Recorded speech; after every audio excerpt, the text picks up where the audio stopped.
So this was not planned at all, just so everyone knows.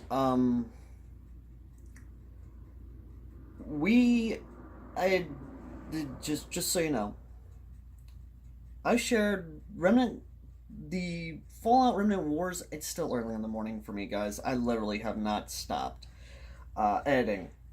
I've been drinking coffee and all this other stuff, so it's still. We ended this video at like 4 in the morning. Literally, that's when we ended it. We this thing went till 4 in the morning just talking about this thing.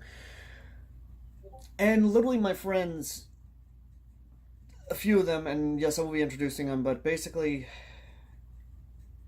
before I get into it fully, before I begin the video for you, because I didn't start recording until things really started ramping up.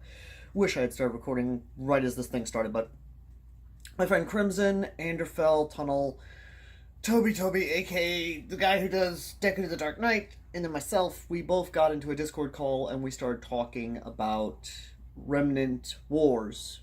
And understand now, this is my disclaimer. Basically, anything here is not being mean towards the author. We're not being mean towards the author. We're giving construction criticism. We're discussing about it, and we're even talking about other stuff as well. Yes, we do sometimes trail off from time to time, but things do kind of go into it. But do know now that is just kind of how it is. Um, but yeah, I do come in from time to time because I was letting these guys talk until I finally felt like I was able to finally just talk about this stuff. So yeah, this is just how it is. Um, yeah, this is not gonna be pretty, folks. It's not gonna be pretty. So enjoy this really weird video that I recorded well until 4 in the morning. Yeah. The gun that's literally plentiful in Fallout. Okay. Yeah, it's the So most they're just common putting a gun. name. Yeah, Yeah. that's literally the most common pistol in the literally in the wasteland. Okay, so that made a bit of a clarification. I was just mostly Right. saying, based on the And fact that it's stated as this specific thing. yeah, All right. well, yeah, Yeah. ask us, we can tell you. Also for the 45s, there technically are 1911s in the Fallout universe in the on the Vegas. West Coast in Vegas. They actually did have working 45 pistols and Thompsons. So they exist.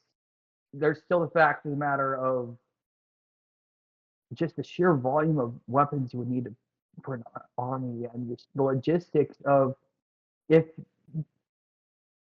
regardless, you're not just looking at the weapons, you're also looking at the ammunition. And if a Yeah, lot of the yeah, weapons end we up being understand sterile that.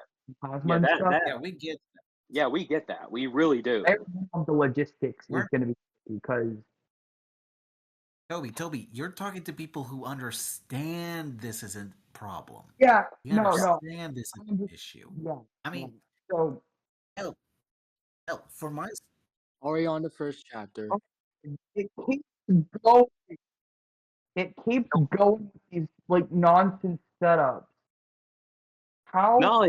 only that, but literally when they get to the White Springs Resort, they when the first team locates installation CB002, upon opening the doors, they are met with dead silence and the smell of century-year-old air of the Enclave's long gone old predecessor.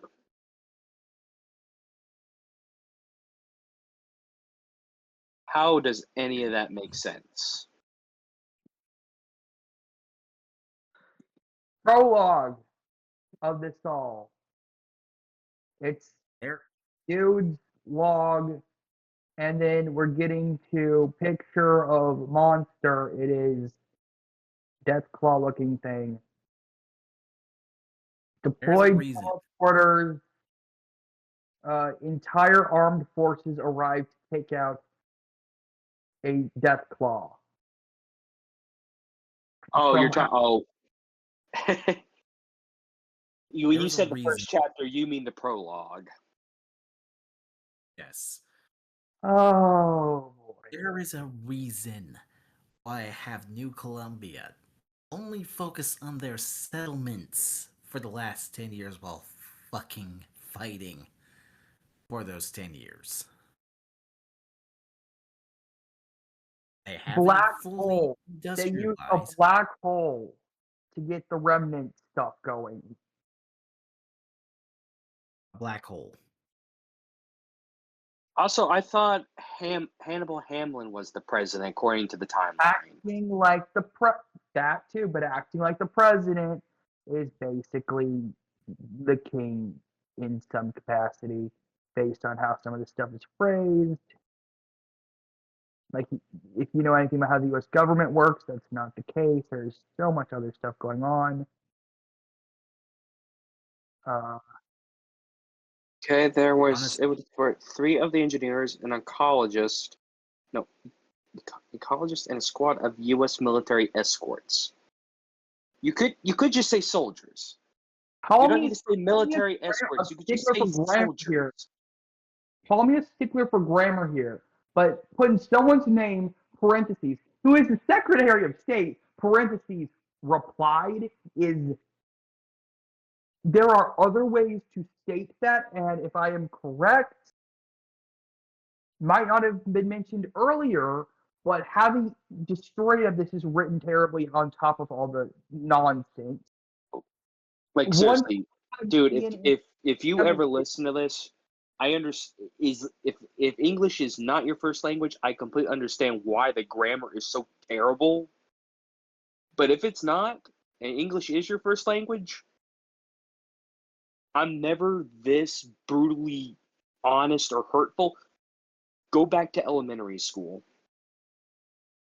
Dude, Not even elementary honestly, school, here's the thing back though. to With that one sentence alone, you can take those parentheses, ditch them, and replace them with hyphens, with dashes, and it works so much better because that's how you're supposed to use them.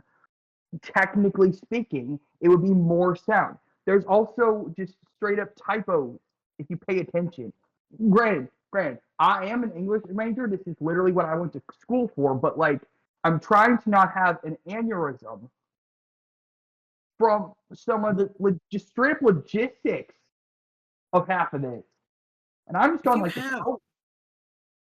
if you have Google account, you can get Google Docs for free. You can use Google Docs, and it will actually fix your fucking grammar by telling you what isn't grammatically correct. And what makes it even better, there's this little thing called Grammarly, which will greatly help you. Honestly, here's how I use Wattpad. I don't use it much like post stuff anymore. I mostly use AO3. But what I do is I have Google Docs because then I have a backup and I've got all that other stuff and I can like pull up older versions and stuff. But I can have that on my phone, have the entire thing put out because some people use Wattpad like to write on their phone, which is better. Have it all written out, and then I copy and paste the entire thing into Wattpad. So I have a separate backup copy for emergencies or if I want to cross post. And then I do all the like in Wattpad stuff like adding the pictures. But that still does not fix the problems of okay, so can you launch a new satellite into orbit, including the Bradley, Hercules, and Archimedes? That's one section in the prologue. Where is the money for that coming? How do they have any of that going on? Oh my god, exactly. Yeah. The time frame, we can only launch a new satellite into orbit. Okay, so you've established that. Do you mean one or both? Because that's incorrect grammatically. And then there's the fact that you mentioned 8 months, wait for the satellite, suggest like there's just okay.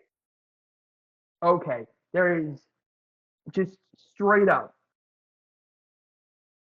I am trying to hold back on the grammatical part of this because coming from someone who's majored in this, it can, like creative writing major and all that, right? It can come off as a bit, as some people joked, grammar Nazi in the past. But the fact remains that there is just straight up continuity and logistical errors in here that are so bad. Chapter 1, I guess, past the prologue now. But good lord, man. Yeah. Also made a meme based off Yeah. my I saw that. Sorry, I kind of went on a little rant, but like yeah. Just for valid. like context, like in my Hoi 4 run, it's I'm running on a mod of a Enclave Reborn Redux. Basically, in my run, I play a reformist US, and there's an event where you get to make peace with China. And so, did that, and it was satisfying. All right, look, I don't like being a dick. I really don't.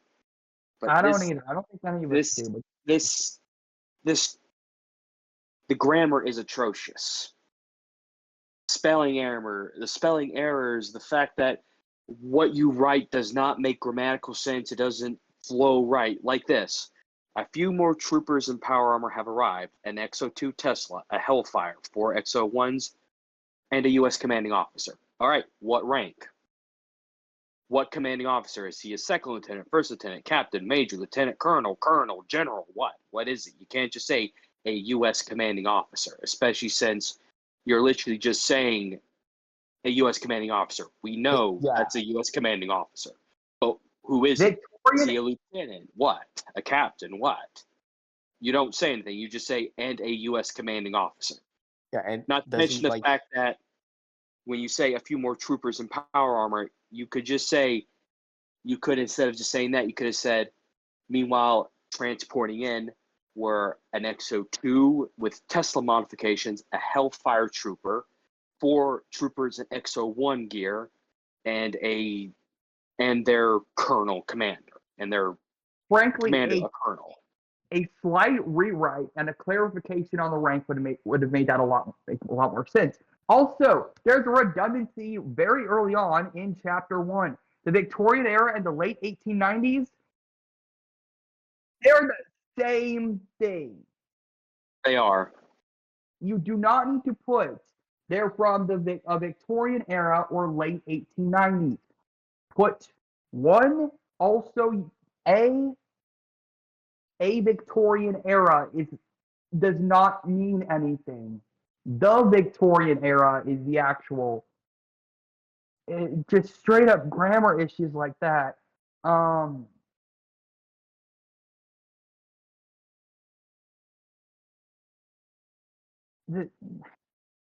It's very clear that whoever wrote this is not very good at writing descriptions of things in terms of like physical descriptions of monsters and stuff. That is not an easy skill to have. I mostly focus on writing horror and monsters and stuff, so I know it's not as easy as people might think.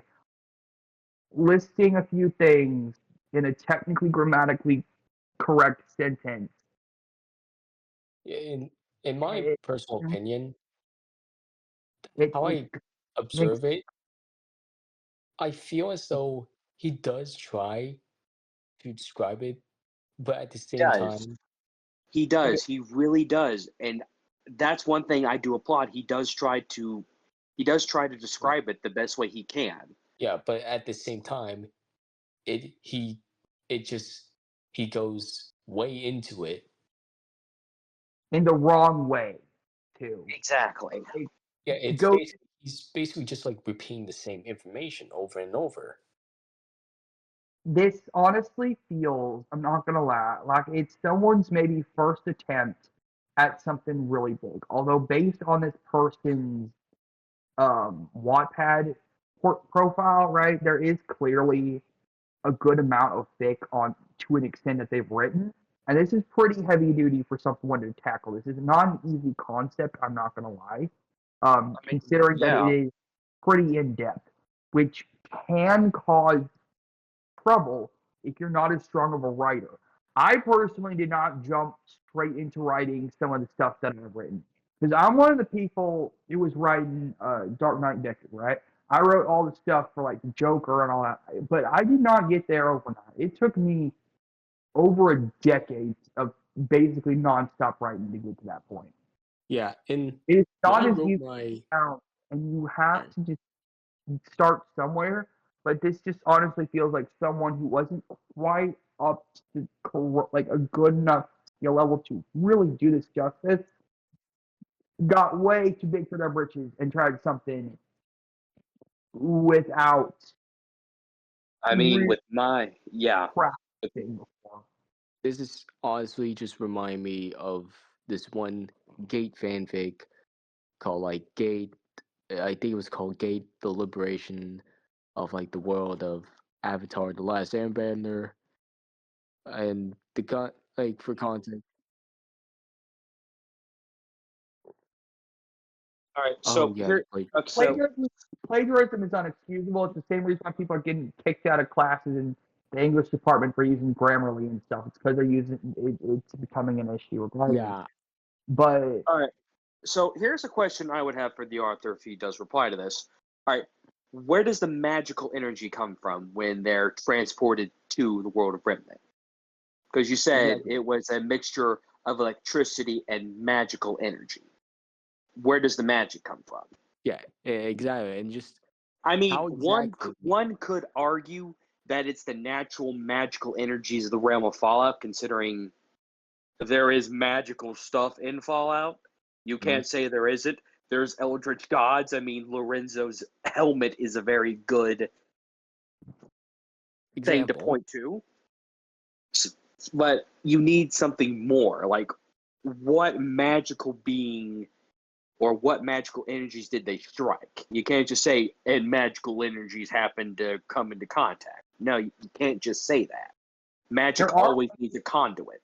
That's why there's in like other things where the US appears, the author has put, oh, well, they literally found a deposit of dust beneath Rhode Island, or they found a deposit of dust somewhere in the United States. Yeah, or how yeah, have they that to me just the that's way just you lazy writing. get the magic. The problem I have is that literally the entirety of North America is transported. Like, okay, Yeah, I it's just straight up I physics can issue. understand the continental United States, because in all those other fics, literally, it's only the U.S. that goes because literally it stretches out only beneath the U.S. So how does Canada, Mexico, Alaska, how does it know where to stop? Unless If unless the if author is trying to go for the US trying to reclaim all the territory it had before the Great War. again, I don't know where he's going with, but all I know is like if it's really an accident, technically it wouldn't know where to stop at. So technically parts of Greenland should have gone with it, with the US, Yeah. and parts of Central America and the Caribbean islands.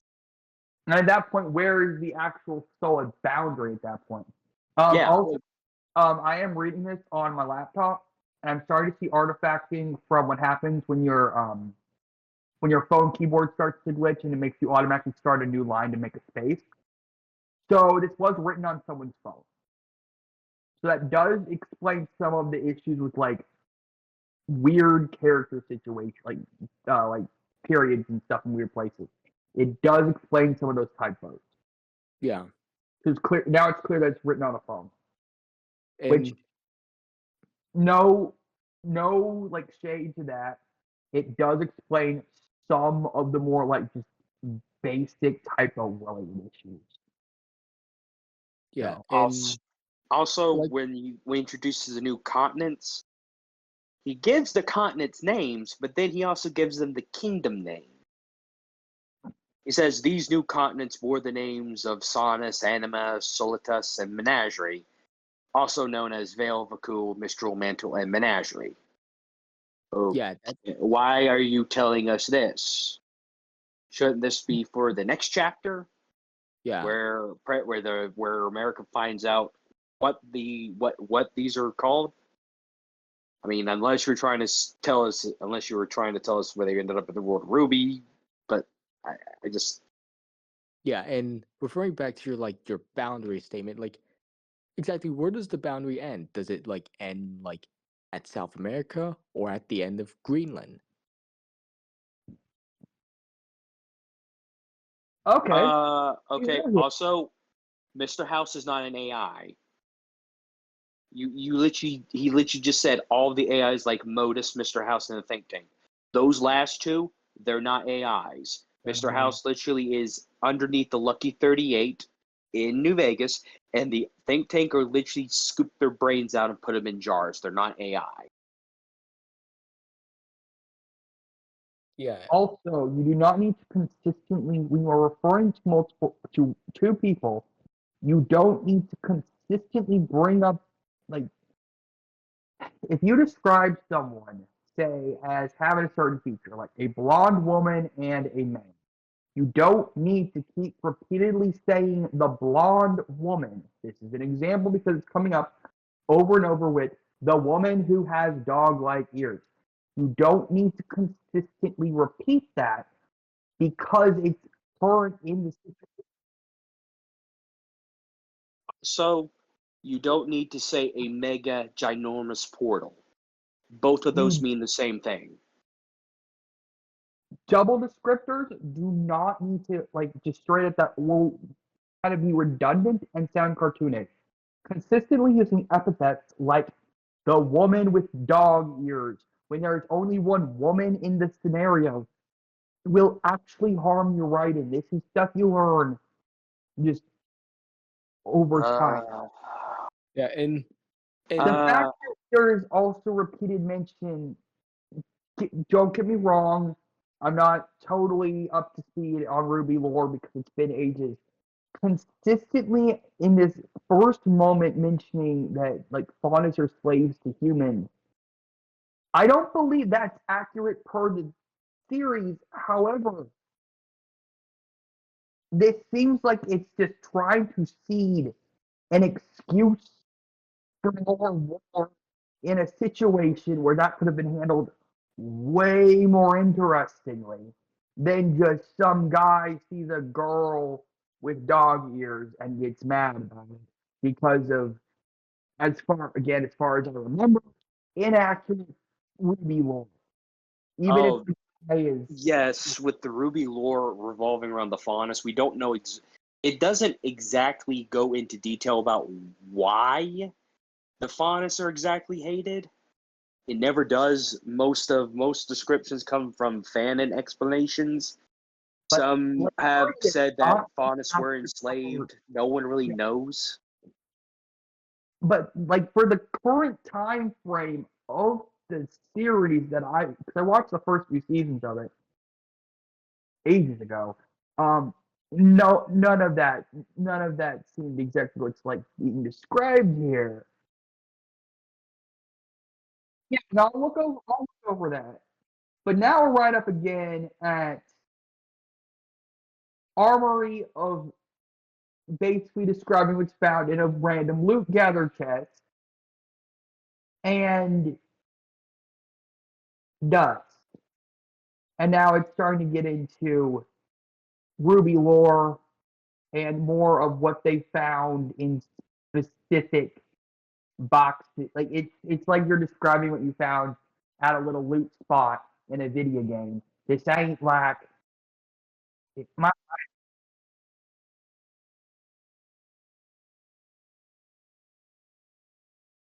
Also, for when they're rounding off the casualties and estimated damages, it would be a whole lot more. Like literally I said 1.5 million for 5,000 for the local population, 2,500 for military. No, it'd be upwards of 100,000 probably for civilian deaths. yeah, Probably no. a few hundred thousand. Probably a few thousand for military deaths.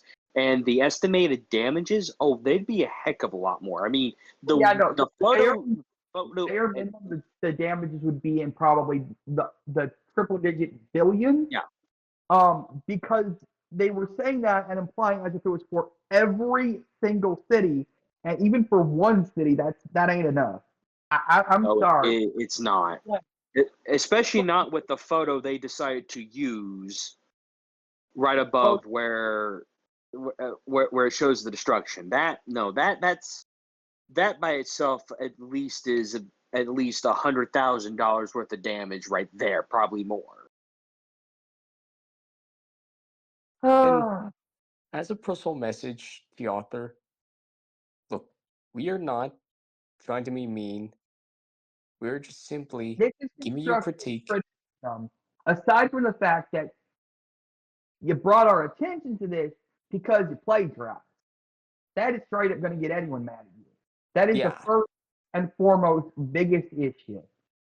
Regardless, we can tell you're trying, but you still got to realize that there are some issues that just, if you're going to put hard numbers down or hard boundaries or something down on something like this, you got to make sure they're really tight, or else you're going to have issues. If you're writing something that's like set in historical time period or heavily influenced on something like, say, the military in this case, you're going to have to understand that there's going to potentially and most likely be a lot more scrutiny on the realistic parts if you don't go completely off the walls with the unrealistic stuff parts to make the parts that are supposed to be like grounded that aren't quite as concrete as they should be less noticeable. So if you're, say, writing something in like the medieval period, well, you don't need to be totally accurate with all the medieval period stuff if you're having freaking dragons flying everywhere. But in this case, there's so much heavy emphasis on the U.S. military specifically and the United States and like just straight up military logistics and things like that, that it does become glaringly obvious if you think about it for a moment and start asking, why is it like this? Because there's so much emphasis, if that makes any sense. It does. And not only that, but here's another thing. They wouldn't go to DEFCON 4 in this situation. They'd go to DEFCON 2 or 1. Because DEFCON doesn't go 1, 2, 3, 4, 5. It goes 5 to 1. In this case, they would go at least to DEFCON 2 or DEFCON 1. Yeah, no, like the military, like I personally am not military, but my dad was in the Navy. So I know stuff through him, right? And I know about the bare bones logistics of Texas and like ranching, and I'm pretty good at archery and stuff. So I know that stuff pretty well. That's how I will sometimes base some of the stuff I'm writing on. It's because, like, with more confidence, because, okay, I know this, I kind of generally know what to do, but before I try this, I'm going to look into and make sure it lines up correctly so that I know that it's, not too out of whack. Whereas, I'll- and sometimes it's a good way to get down a rabbit hole, find something cool, and explain to someone else who wouldn't have known about it through just putting something cool and random in your fit. Like, I've done that kind of stuff all the time with like music and all that. Also, why would Autumn automatically think that this world's going to be worse of the waste than the wasteland his nation used to be? Why would he automatically think that? Also, why are you mentioning? Okay, I just got to this part. Just like how we finished World War One, World War Two, and our world against communist China. Okay. Oh boy, that's a lot. That is not okay. The communist China thing, I'm pretty sure it's a Fallout one, right? Or at least have that's the one that's probably Fallout. If I'm a little tipsy. Yeah. And then World War One and World War Two. I'm sorry, but those did not go the way some people like to frame it. World War One and Two should be taken as an example as to why world sucks, and this is implying that the U.S. won World War One and World War Two, and were like the ultimate winners, and blah blah. There's a lot of baggage behind that line, and I don't think we know what the implications of. One could argue for World War II that we emerged really the winners because we were left untouched by the war. World War II is arguable, but only because we were the least screwed up. World War One, oh boy. Yeah, we were a bunch of Johnny-come-latelys on that one. Yeah, no, that doesn't come out the way you think it's gonna come out, man. Because it's late and I have to sleep. But one last message for the author. I really do hope you use this as an example and learn from this. I really do hope you learn from this.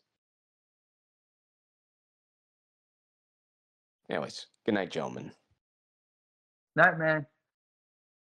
And with that, we are at possibly the most egregious in this first little snapshot.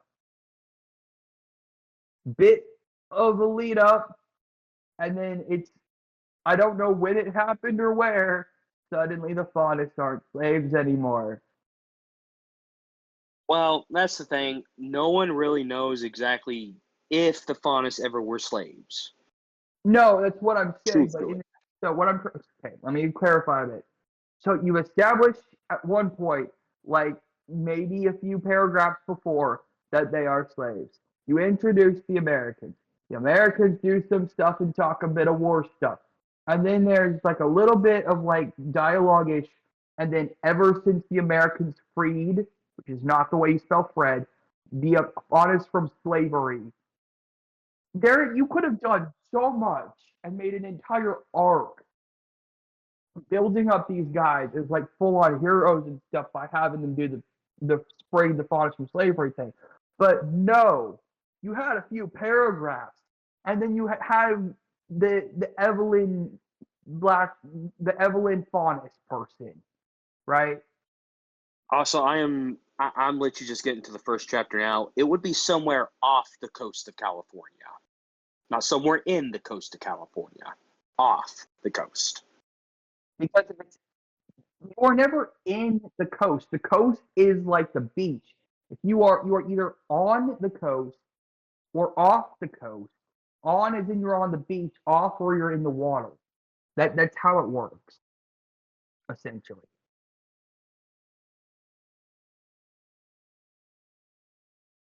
All right.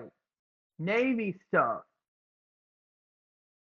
Not as powerful like with the ships.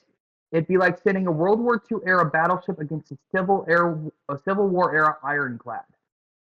Unless someone knows what ironclad regarding the Civil War era means, they aren't going to know what that comparison truly is, even with the implications. Clarify a little better, and it makes sense. A World War II era battleship against a Civil War era ironclad ship or something. Just add a little note that it's a boat of some sort, and people will understand. Heck, you could replace it with World War II era battleship against a Spanish frigate, and people would get the same thing. Like, just you could have made that so much. Also, they wouldn't give a timed. No U.S. Navy captain would ever give, you have 2 minutes to respond. No U.S. Navy captain would ever do that. Oh yeah, no. So here's the thing about boats. They're not as fast as you think they are. They're kind of clunky and hard to move around. And if someone's stalling in the water on your way and they respond like 5 minutes later saying, sorry, we're getting a guy out the water, they're not going to make a big deal about it because you're getting a guy out of the water. Like Also, yeah. Also, they would never say, if you test me, you will fail. oh yeah, no. That's No self-respecting U.S. Navy personnel would ever say that. no self-respecting U.S. military personnel of any kind would. That is again not. I am not trying to be mean to you, author, when I say this, but that is literally the mindset of a edgelord. A chronic Call of Duty edgelord, yeah, probably. I'm sorry, but that's the truth. Yeah, Literally, no U.S. like Toby said, no U.S. military would ever say, if you test me, you will fail. The people who say that are either the people who are about to get discharged, or people who are about to get disciplined, or people who are pretending to be bigger than they are and lying when in reality they're like on like potato duty in the kitchens, but they want to sound tough. It's like that kind of person. Since you have stated that this frigate looks like an 1890s wooden steamship, literally, he has no reason to say this. Yeah, like a frigate is like the kind of wooden ship like from like the pirate era. Yeah, So if you because compare like a World War because II battleship to a ship from the pirate era, same effect, if not more. Like, and it makes more sense than what is an ironclad? It's a kind of wooden ship that has reinforcements on it to make it quote unquote ironclad, so it's cannon resistant. That is technically what it is to overly simplify. also with the fleet, here's the thing: a fleet is Why is not there four rainforest and battleships. goes to McDonald's? Why is there a meme link in the middle of this as a continuation of, oh my lord, why? I'm sorry. Okay, like I was saying, It's a Wattpad thing, but why? this right here is not a fleet. 4 battleships, 2 destroyers, and an aircraft carrier are not a fleet. That's not even remotely a fleet. An aircraft carrier would not only have 2 screen ships, which is Oh yeah, what destroyers are. That's screening. 2 destroyers cannot cover 5 capital ships.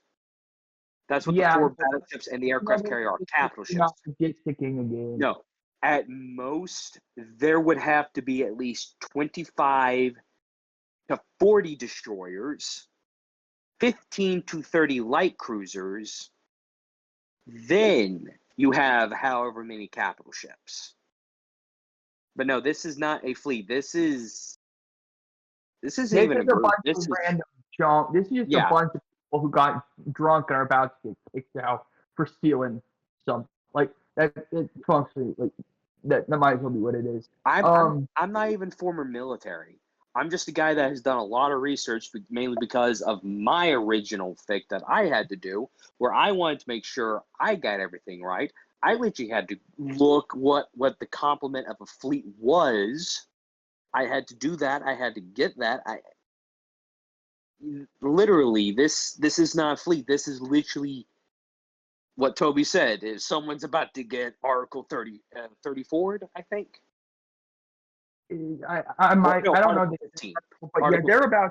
they are about to get court-martialed, honestly, Yeah. kind of situation. Also, I don't normally point this out because it's part of Wattpad and all, but at this point, I'm going to go ahead and say it anyway. If you are writing a fanfic and you have to put a embedded video with a timestamp and a reference to replace a certain character with another while you are watching it, and it is something you could easily just rewrite yourself, even if it's just the dialogue and a quick description, that is a shortcut sheet that actually took you more effort than just rewriting it. And it does not do you any good to do that when you're trying to improve your writing, because if you can rewrite a scene, you can write a scene or write the same scene with alterations and improvements that makes it like that's just it is a Wattpad thing. They do it on there. I'm just saying, if you want to get better, you need to get away from putting in all these videos with timestamps in here. When you could do something way easier with it, that would be a lot more interesting and serve you better in the long run. That Also, is co-captain? Co-captain? It's not co-captain. It's executive officer. Is XO. It's captain XO. XO, not co-captain. That the is only literally time a that is a fun that is a that is some Gravity Falls bullshit. the only time there is ever truly a co-captain is when you are talking about having if it's like a co-pilot situation where you got two people who are technically That's a doing plane. That's a plane. yeah, That's for a plane. for a plane or like a fishing boat where you have two people there so that if one person is incapacitated, the other person can still take care of the boat. When you have this huge cruise on a Navy ship, oh hell no, you don't have no co-captain. Also, a squad of U.S. troops You're lucky none of us are actual U.S. Marines, because otherwise we'd be jumping down your throat. U.S. Marines, it'd be a squad of U.S. Marines. Marines always and have always will provide security on U.S. Navy ships because they are sometimes the only armed troops on the ships. I'm gonna be real here. The way my dad, again, my dad was in the Navy. He was a petty officer doing search and rescue swimmer stuff. Here's the thing. There is a legit, it's actually kind of funny. If you look into it, it's really funny. Marines and Navies have a bit of a rivalry between them, and the Navy folks, the Navy sailors, they will repeatedly joke that the Marines may act like they're better than us, but they need us to get around because the Marines actually can't man a ship. They don't have that training. The Navy Also, are people who man the ships, so that's how it is. also, Right? where'd the gunboat come from?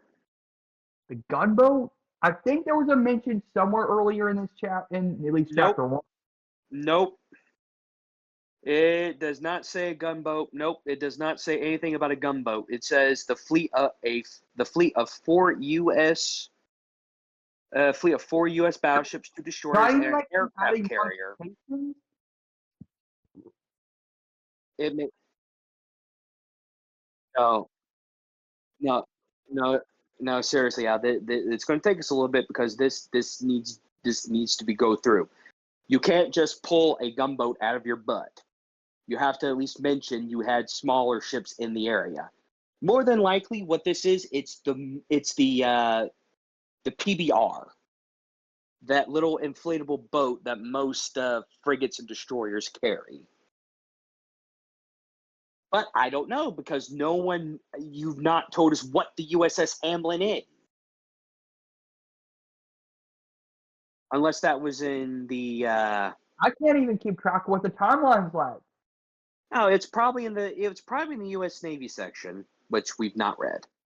No. What I'm saying here is there's no real like dialogue. It's just describing things as they occur. It's describing military movements. Is the majority of this bit, right?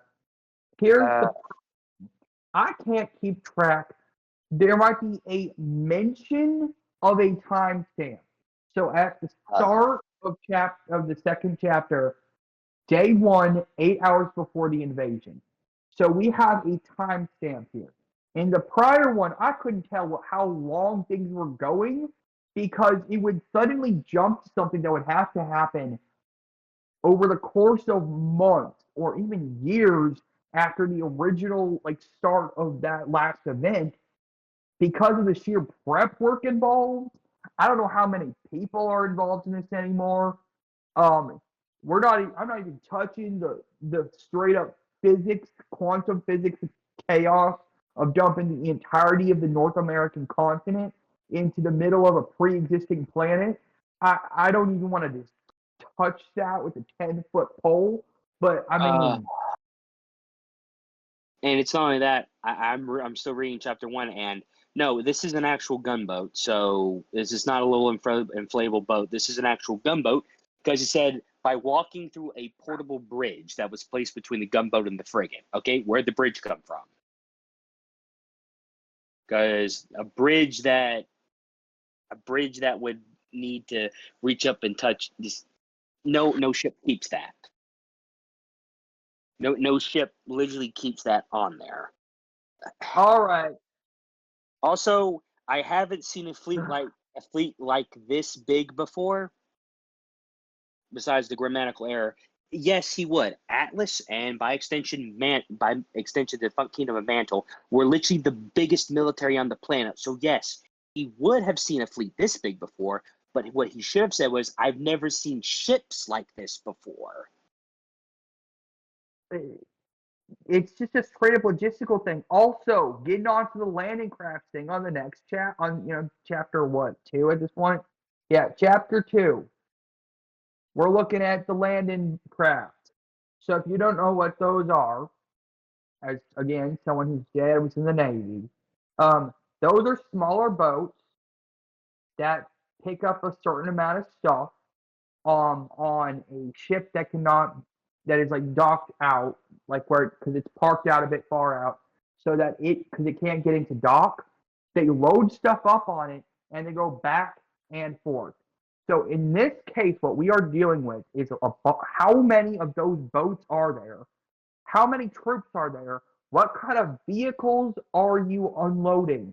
Because for all we know, this one little instance really early on, 8 hours later, that whole unloading stuff onto the beach or whatever, that is looking at probably upwards of a couple days, based on how some of this stuff is phrased. If you have a lot of landing craft, if you've ever been on a cruise ship and they've had to boat you in and out of the ship because they couldn't get into dock and it's taken forever, imagine an entire army, like an entire like military contingent, basically. I'm using army because most people assume that, plus supplies, plus vehicles, plus everything else they need to unload has to be done out on those boats, basically, slightly bigger, maybe possibly. And you have multiple ships like that. I mean, just logistically, that alone is a nightmare. That is such a logistics nightmare. Like, you have to consider things like that if you're going to write something that is this so heavy-handed with the military stuff, especially the ships. There's a lot of logistics that goes on with boats. Like, I'm sorry, but Also, I'm still in the first chapter. A frigate is not that big. no, they are not. So I'm sorry, but Big literally pirate. there is no way they would have many people chained up below decks. Not No, even with the old Spanish frigates that are made out of wood. Like those ones. The only yeah, reason the why Spanish during galleons. the galleons and stuff. So the Yeah. only reason why during the Atlantic slave trade and all that, the only reason why they had as many people on those ships as they did, probably like 100 or so, I think was an average max. At Max, least, yeah. yeah, was because they were literally laying on their backs on racks right on top of each other. Like there was no room. They crammed them in as tight as they could, Yep. and people literally died because of that alone. So, Yep. And while it does not say what exactly, more than likely, he has them standing up. yeah, So I don't see anything indicating they're actually laying down. So yeah, I mean, if you're standing up, then that means that actually means there's yeah, because less here's the space. thing. They said the woman that started this whole thing was able to run up from the decks. So if she was laying down, there's no way she would be able to get out and run. Yeah, like this is stuff you don't mess around with because of the heavy. Like again, there's a lot of heavy material here. This is not a Yeah, I first don't think this fix. guy's American. I don't think This, so either. no, there's no way, because he would have treated this with a little bit more respectfully, I want to say, because I wouldn't there's necessarily say that because I've heard some stupid takes from some Call of Duty frat bro types around here who have no idea what they're talking about with the military. There is the issue of stolen valor for a reason. No, yeah. but the fact that that is something that we take so seriously here in the States does say a lot for how other places might not necessarily see it.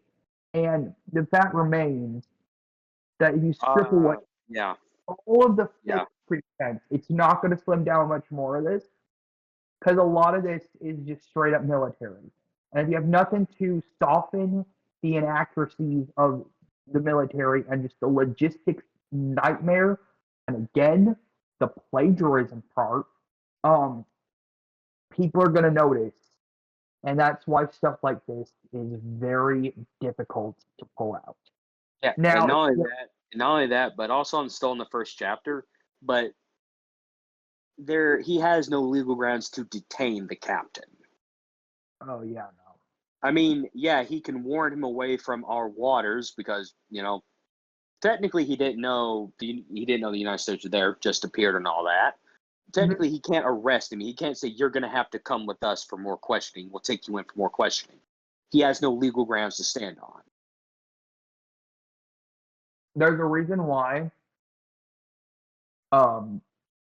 there are there's a large parts of the ocean considered international waters or other such things, and why even if you are going on a ship from, say, New York to Florida on a cruise, and you're not going anywhere technically part of another country, you need a passport. And that's because you're still technically going outside of American waters a few miles out. There is basically, you can draw like a border around a single like coastline in the world that's the same distance around. Get outside of that distance, you are technically no longer in the grounds of that country. So what this means is that if this is the U.S. military, even if it's centuries after the original United States, they likely still have the same U.S. maritime law and are probably still operating with the assumption of international maritime law, which means they cannot do that if that person is outside of that set of range. And if you start getting within that set of range, it becomes a lot easier to see the land.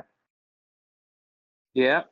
Not only that, but they wouldn't automatically kill the slavers. I'm sorry, but technically it's still an international law. They've not violated U.S. territory yet. So, by the way, I'm recording myself now for this to do a bit of a a plug-in for the story that this guy, quote-unquote, was inspired by. But in Remnant Cold War, when me and Critical were writing this scene, the vampires, by the way, Castlevania takes place in the 1400s. They built a dock because, hey, Dracula wants to scout out the waters. Because, vampires can't step out into the sunlight, etc., etc. I'm not going to spoil much for everyone who wants to read it. I do recommend you read Cold War. You too, Toby. Trust me, you're going to enjoy it a little bit. But here's the thing. I've been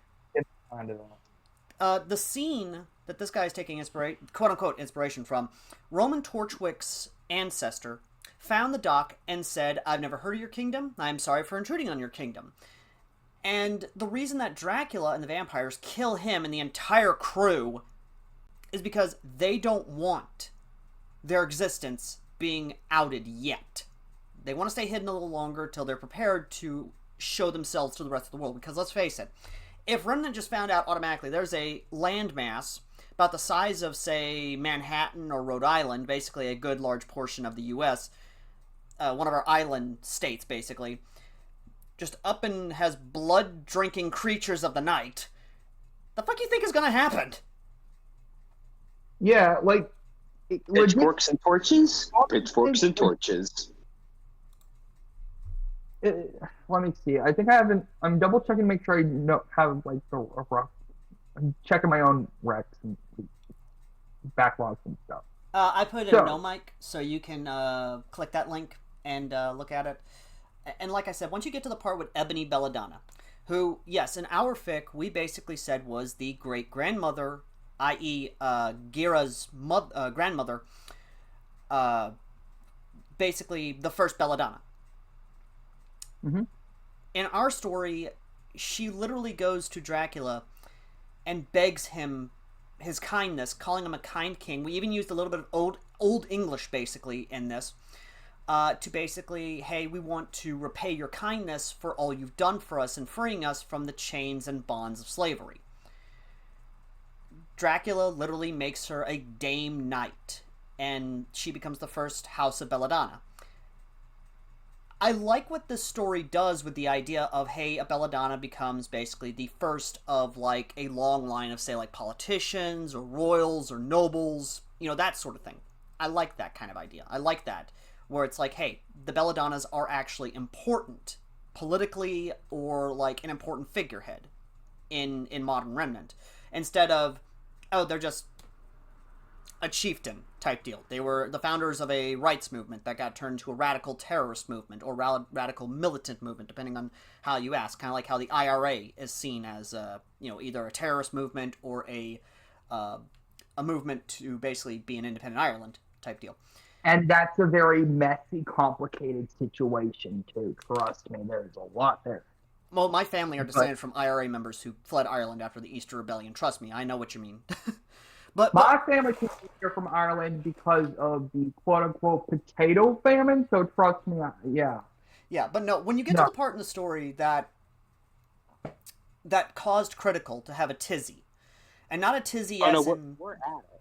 Oh, we're at it, and we've already read it. No. Where it gets to when it gets to Belladonna, when it gets to Ebony, that's where Critical really had a tizzy.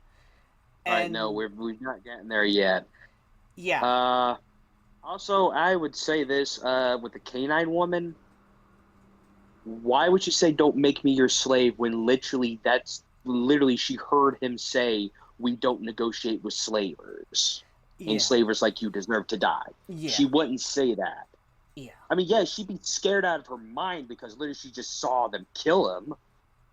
But she heard him say, "We don't negotiate with slavers." I understand petrified fear.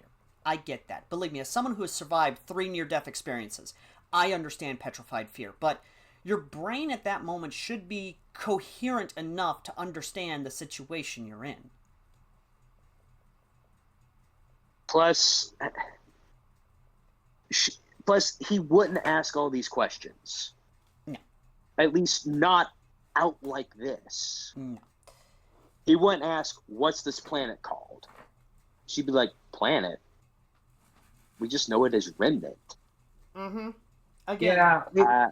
Again. Go ahead. It's the old adage of if you were to go in the past and ask someone what day it was, depending on how you phrase it, would determine if they thought you were either a loony, a witch, or just really, really hungover or tired, and you can't keep track of what day it is anymore. Mm-hmm. Everything comes down to how you phrase things and how people will react. Mm-hmm. Now, like this next one. Where is our location here right now? She wouldn't say between Vale, Mistral, and Vakuo. She'd just say the ocean. Dumbass. People, if you ask where are we, and you're in a very obvious place, and you have no clear reason to be confused as to where you are, like say you are royally hungover, people are gonna wonder what's up. And in situations like the one phrase in this, stated in this fic, that with all these military around, that is going to put off so many red flags. Just the core point of this that it keeps coming down to is there is so much military involved here, and high-grade technology that it's unbelievably high-grade technology to them as well, too. Oh yeah, flying machines, laser weaponry, plasma weaponry, literally walking suits of armor. Literally on freaking chapter 2, there's them just randomly giving someone a deck. And why would they even give them a geck? Literally. I mean, for menagerie, I can understand because literally it's mostly desert. But the Faunus don't get menagerie until literally the Faunus Civil Rights War. And here's the thing. Also, and if I may, another too in the middle of this. And if I may, gentlemen, and Toby, again, I know I'm saying, and to everyone watching this or listening to this, however you are digesting us, not in that sense, the reason I'm bringing up Cold War is because me and Critical actually thought this out before we sat down and we started writing in the script room of the Discord I have set up for authors, which is where we're talking right now. Yeah. Sergeant, not Sergeant. Sergeant. Oh God. Well, Andrew's having a tism moment like I have with guns.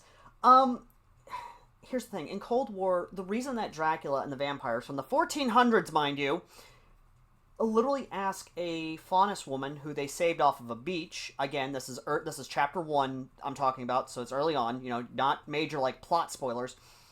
The reason that Dracula would ask these questions of a Faunus woman is because they genuinely don't know where they are. They don't know if they're even still on Earth. They don't know what the world is like. So any kind of information they can get to help them out in revealing themselves to the rest of Remnant, because, vampires. And believe me, I want to make the jokes. I really do, guys. I know everyone's probably in the comments section now because everyone has made the Helsing jokes in the fic itself. Believe me, they have. I'm not going to, because I want to try and play this serious and straight face and actually offer actual advice for writing. And not just vampires, but anything related to, hey, a small piece of land shows up in Remnant. Asking these questions of a person, of just generalized questions, of like, hey, what do you know of the world? What are the land masses around here? Actual legitimate questions.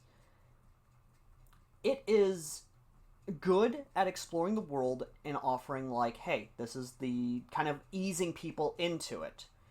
But just dumping it all in an impromptu Q&A session instead of, hey, let's get these people back to shore, let's actually give them a hot meal and actually a warm bed and help them out, and then we ask the questions. Yeah, not only that, but report back to the Hamlin. This guy literally goes to the gunboat to go back to the Hamlin instead of radioing it in. Where are the radios? A detachment would not go anywhere without a radio man. Especially when they're about to board another ship. It's like saying, I don't know, it's like if me, you, and Toby were in the Navy, and we go out, and it's like, oh, hey, Toby, get in one of the boats there, go back to the aircraft carrier, climb on that son of a bitch, and report back what's going on. Unless the radio is out, unless communications are out, and we can't do, like, light signals, freaking wave our flags, fire off flares, smoke signal, call them up on a goddamn cell phone. Yeah, like, it just logistically, it doesn't make it does not make a lick of sense in any way. And not to mention, he just says, make the Wilson comment as Wilson commands the frigate and makes its way to the port of California. Oh, what port in California? Which port? There's a Navy base. San Diego, San Francisco. Fucking Lemoore? Shout out to all the guys who were stationed in Lemoore. The only 29 Palms? Shout out to the Marine Corps. Like, the only port I know for certain, like, would be Navy equipped in California was the one my dad was at in, like, the early 2000s, 2 hours out of San Diego. That was, like, the big one, right? I forget the name of the city. I can never say it similar.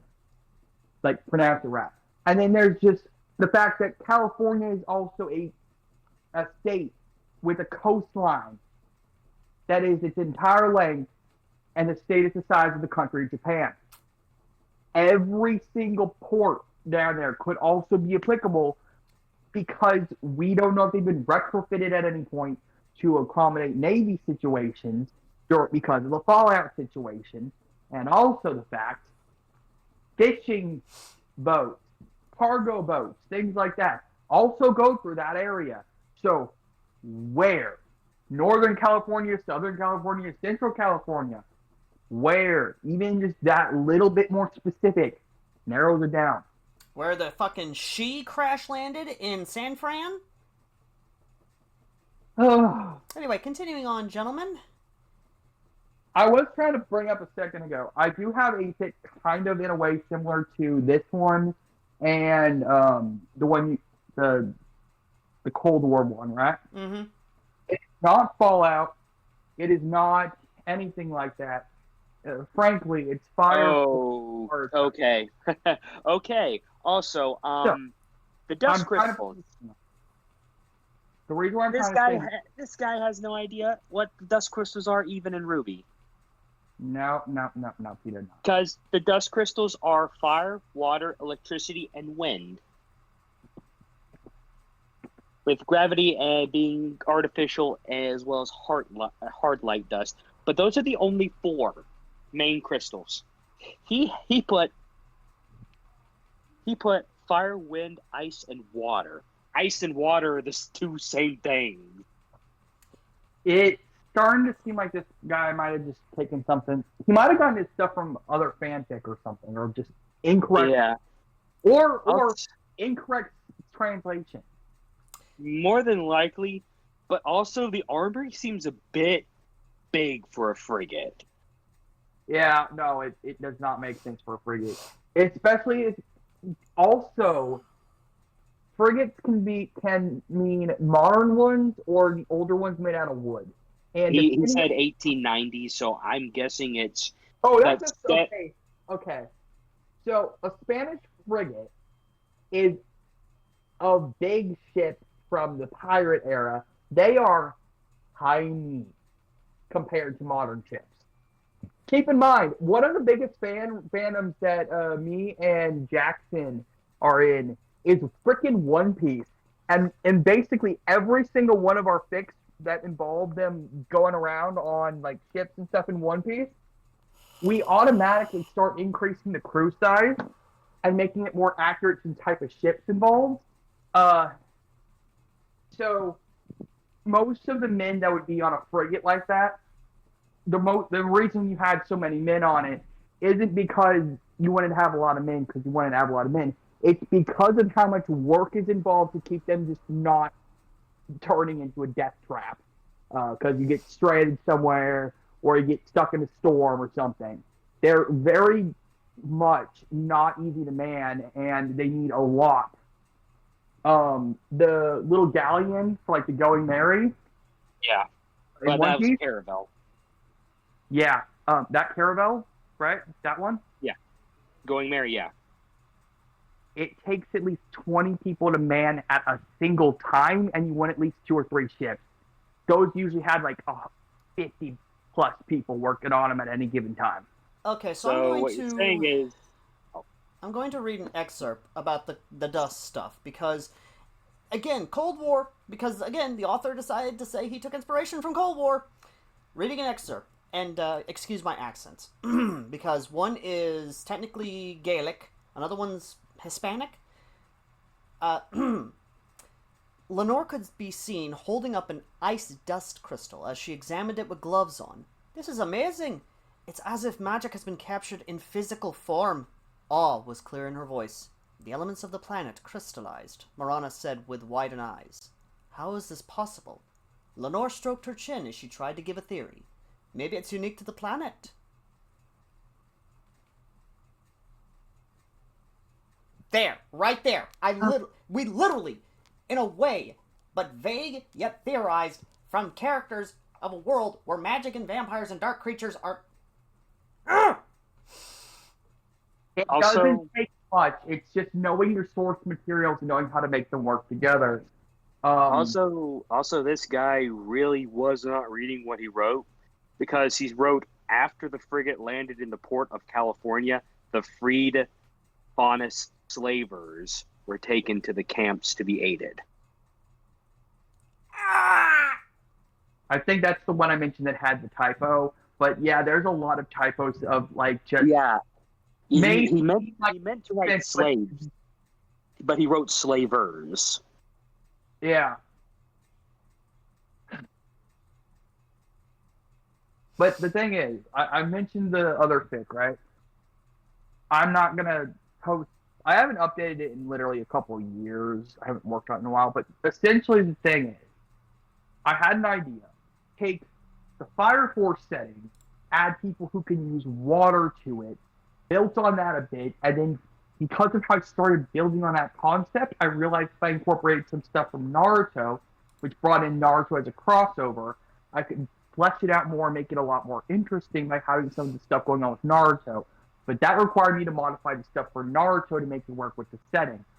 You have to take what exists in already individually. Take your base concept and figure out how to modify the two different settings to work well like a puzzle piece with the concept. It's not as easy as just dumping people in there and then writing a bunch of military techno jargon that is also inaccurate. Crossovers can be easy or they can be hard. The easy ones are just taking a character and dumping them in another, but they can still go wrong horribly. Me and Jackson's stupid thing where we stuck Chandler Bing from Friends into JoJo's Bizarre Adventure for a laugh is actually very painful to read because we took it dead seriously. But crossovers have a bad rap because there's a skill involved with it. You need to be careful. You have to blend the worlds together really well. Otherwise, it's not good.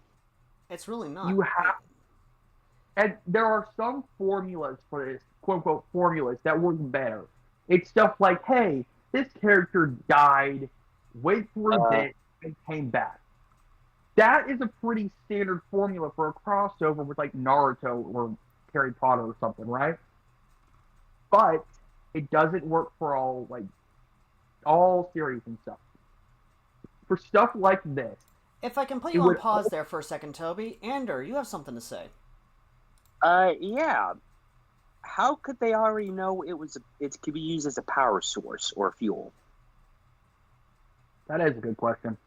Because literally, I'm reading on down, like literally, they just got these crystals and they already know. I mean, I can see how they can see it can be used combined with gunpowder, but how can they know it can be a fuel source when even the remnant, the locals at this point don't even know it can be used as a fuel source yet? Only thing that could possibly excuse it is if they do what I do, like if there is at some point mention. No, you can't excuse it. You can't, because there's not even the locals know it can be used as a fuel source yet. Exactly. And they literally just got this. I know. He does not say a few weeks later in the Situation Room. He jumps right back to the Situation Room with the president, and somehow they already know all this. The way I would have explained it, though, personally, is they have some way to check for radiation levels. In settings like this, where you have something that's very magic-based and something very science-based, I use the bullshit excuse of radiation to make things work better. The magic, manipulation of radiation. The science, they detect the radiation. Meet in the middle, boom, the dust is giving off some kind of nuclear, reading, and they realize. So it makes sense, but you can't put too much heavy explanation into things like that.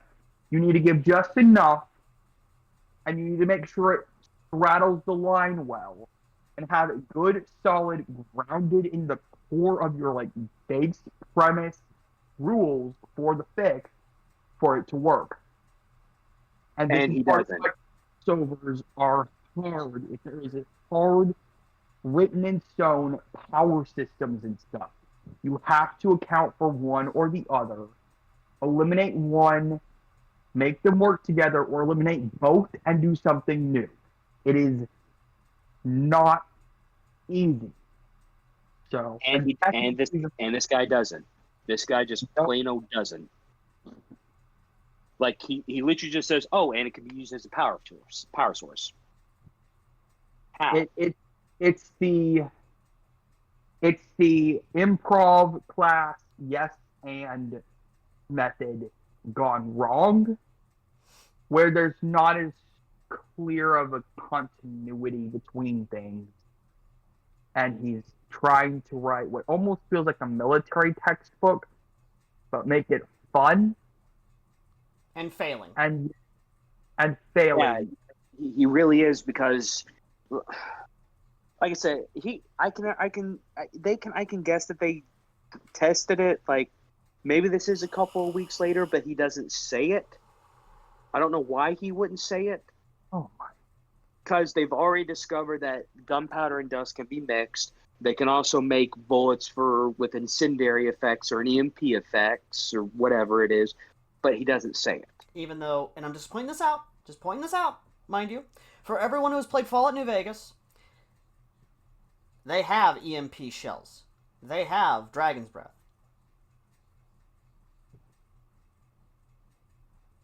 They have. I just got a point about oil. Okay.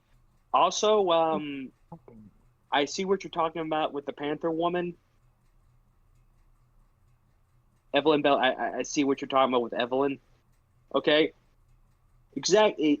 Again, he doesn't say how many Faunus were on that ship because it couldn't have been a lot. It sounded, the way it was phrased initially, it sounded like all of them were freed, right? Mm-hmm. Every Faunus. Mm-hmm. And then it keeps going. It's like, wait, so they weren't. But then it's just too vague. Now, if you compare that scene to page 14 of Remnant Cold War, and you read that entire fucking section, and you compare it back to that fic, you start seeing some things.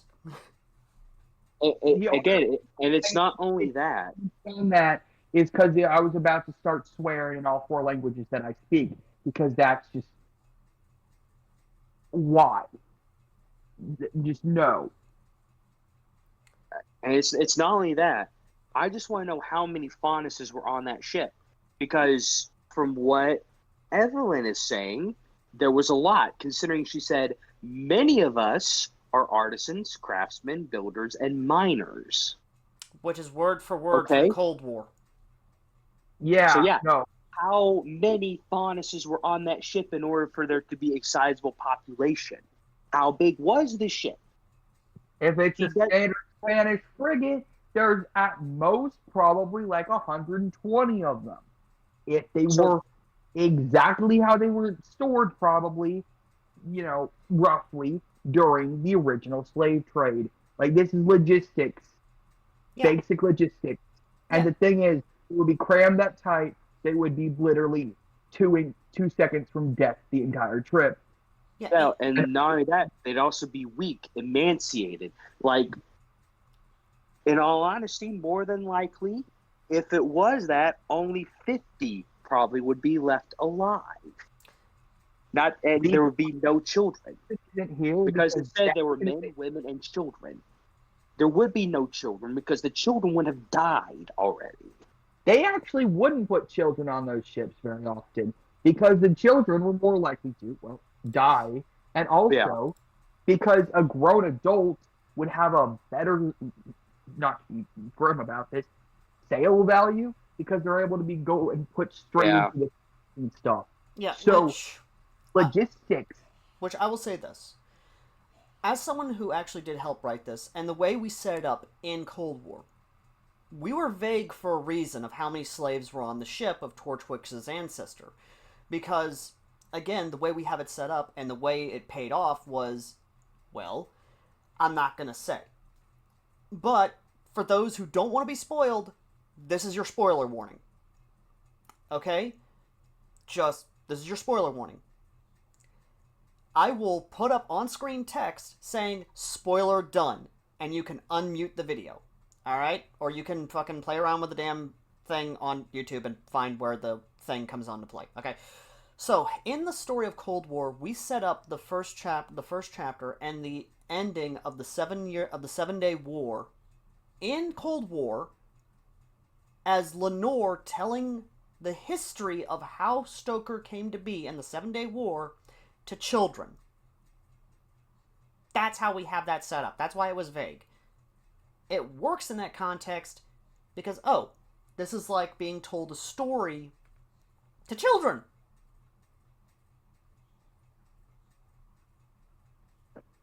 The thing about exposition, because this is exclusively exposition so far, right? Like, that is basically the entirety of this entire fic is just exposition. If all you are doing is exposition, the exposition becomes your writing. And that's where people start to criticize the exposition. That if you had actual surrounding events buffering it, take, for example, I'm just going to throw Harry Potter out because pretty much everyone's read that. I know people get weird about that these days. We The entire first book, that first chunk of it where they're setting up the world, you have Harry Potter doesn't know he's a wizard.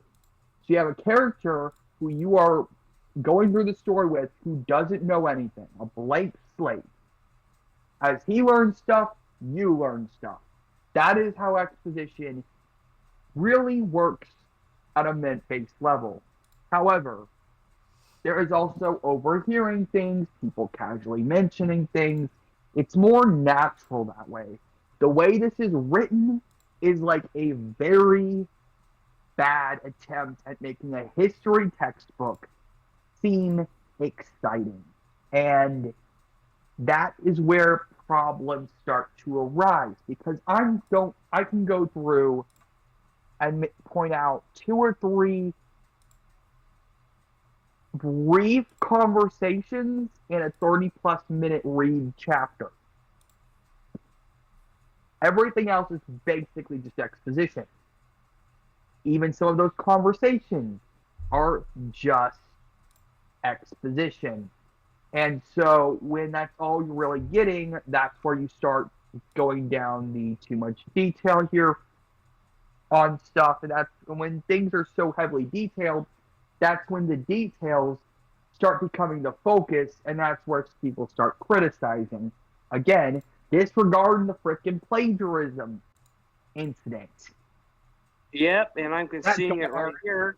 I'm seeing it right here, considering I'm literally going on down, and where it says, according to the spies that were sent out to the kingdoms, it was discovered that Mantle had created something called a steam engine. Ripped straight. The Americans would already fucking know what it is. Ripped straight from Cold War. Oh, and the fact that they don't know what oil is, and they could have just straight up asked, "What you mean, like the stuff you cook with?" Would have made a lot more sense. Other than what's oil, considering cooking oil was invented like not that long after fire, and cooking with fire was made because of like freaking bacon grease and stuff. I mean, that's people were literally making candles with olive oil and bacon fat and stuff before they learned how to make it any other way. People were making lanterns and stuff with it. How did they not know what oil is as a vague concept? Gentlemen, if that right there. Also, psionic units. Really? Psionic units? Oh boy. Really? But no, all this I could let go as, okay, this is just it. No, the most egregious sin to me in this chapter is the copy and pasting. Besides that, Frank Horrigan. Why the fuck? No, how the fuck did they clone him? I'm sorry, author.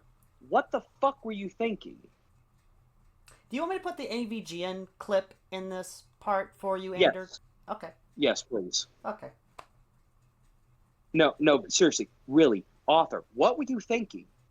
Frank Horrigan cannot be cloned. The FEV has assured that that's impossible because FEV destroys the human genome.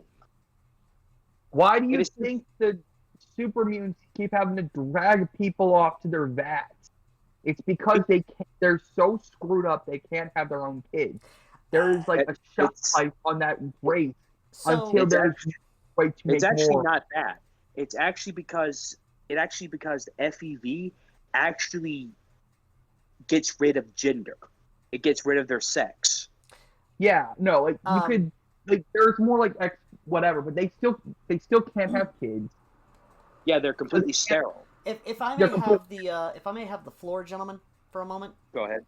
So, technically speaking, and this is the semi-canonicity of Brotherhood Fallout Tactics, there was actually a group of super mutants that actually were trying to give them the ability to breed again. However, depending on the ending and how you deal with them, you could help with that research or you can stop that research. Again, the semi-canonicity of Brotherhood of Tactics is very much so in question, outside of the guns that still show up in later Fallouts. That's just my moment of small Yeah, TED no. talk. Yeah. Like the baseline standard, like general easiest way to explain it.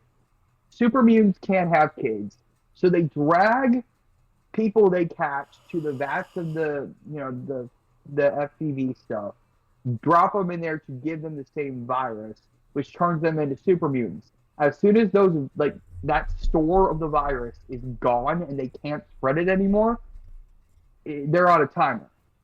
Mm-hmm. So functionally, if you completely destroyed someone's genome, regardless of all that, that means that their genetics, they're basically walking cancer. Functionally, they're walking cancer. So Yeah. I mean, Not to mention the fact that all the data on Frank Horrigan, blood samples, test data, went down with Control Station Enclave. So there can be no clone for Frank Horrigan. I'm just gonna go. Everything's gone. I'm just gonna go Blood, ahead gone. and put in DNA, this. gone. I'm just gonna go ahead and put in this clip of Angry Joe from his Last of Us 2 review, just to kind of emphasize to everyone at home what's going on between these two. It's the "Are you out of your mind" clip that I'm talking about. Yeah. So continuing on, of course, past that, because if you stay on there, that's going to be the entirety of the fucking video. Yeah, and I'm sorry, but that's just the most egregious sin to me besides the direct copy and pasting. Oh my, oh jeez. Okay, Toby, what chapter are you on, and what section is it? Oil. I am on the section of chapter 2. These chapters are getting about half an hour long each, like in terms of projected read time. With the Maria stuff, and her saying, "I'm not gonna get discharged." Oh my. That is directly from Cold War. So, here's the thing. That, but just also the fact that. Oh. Okay, so context for everyone again who has not read Cold War.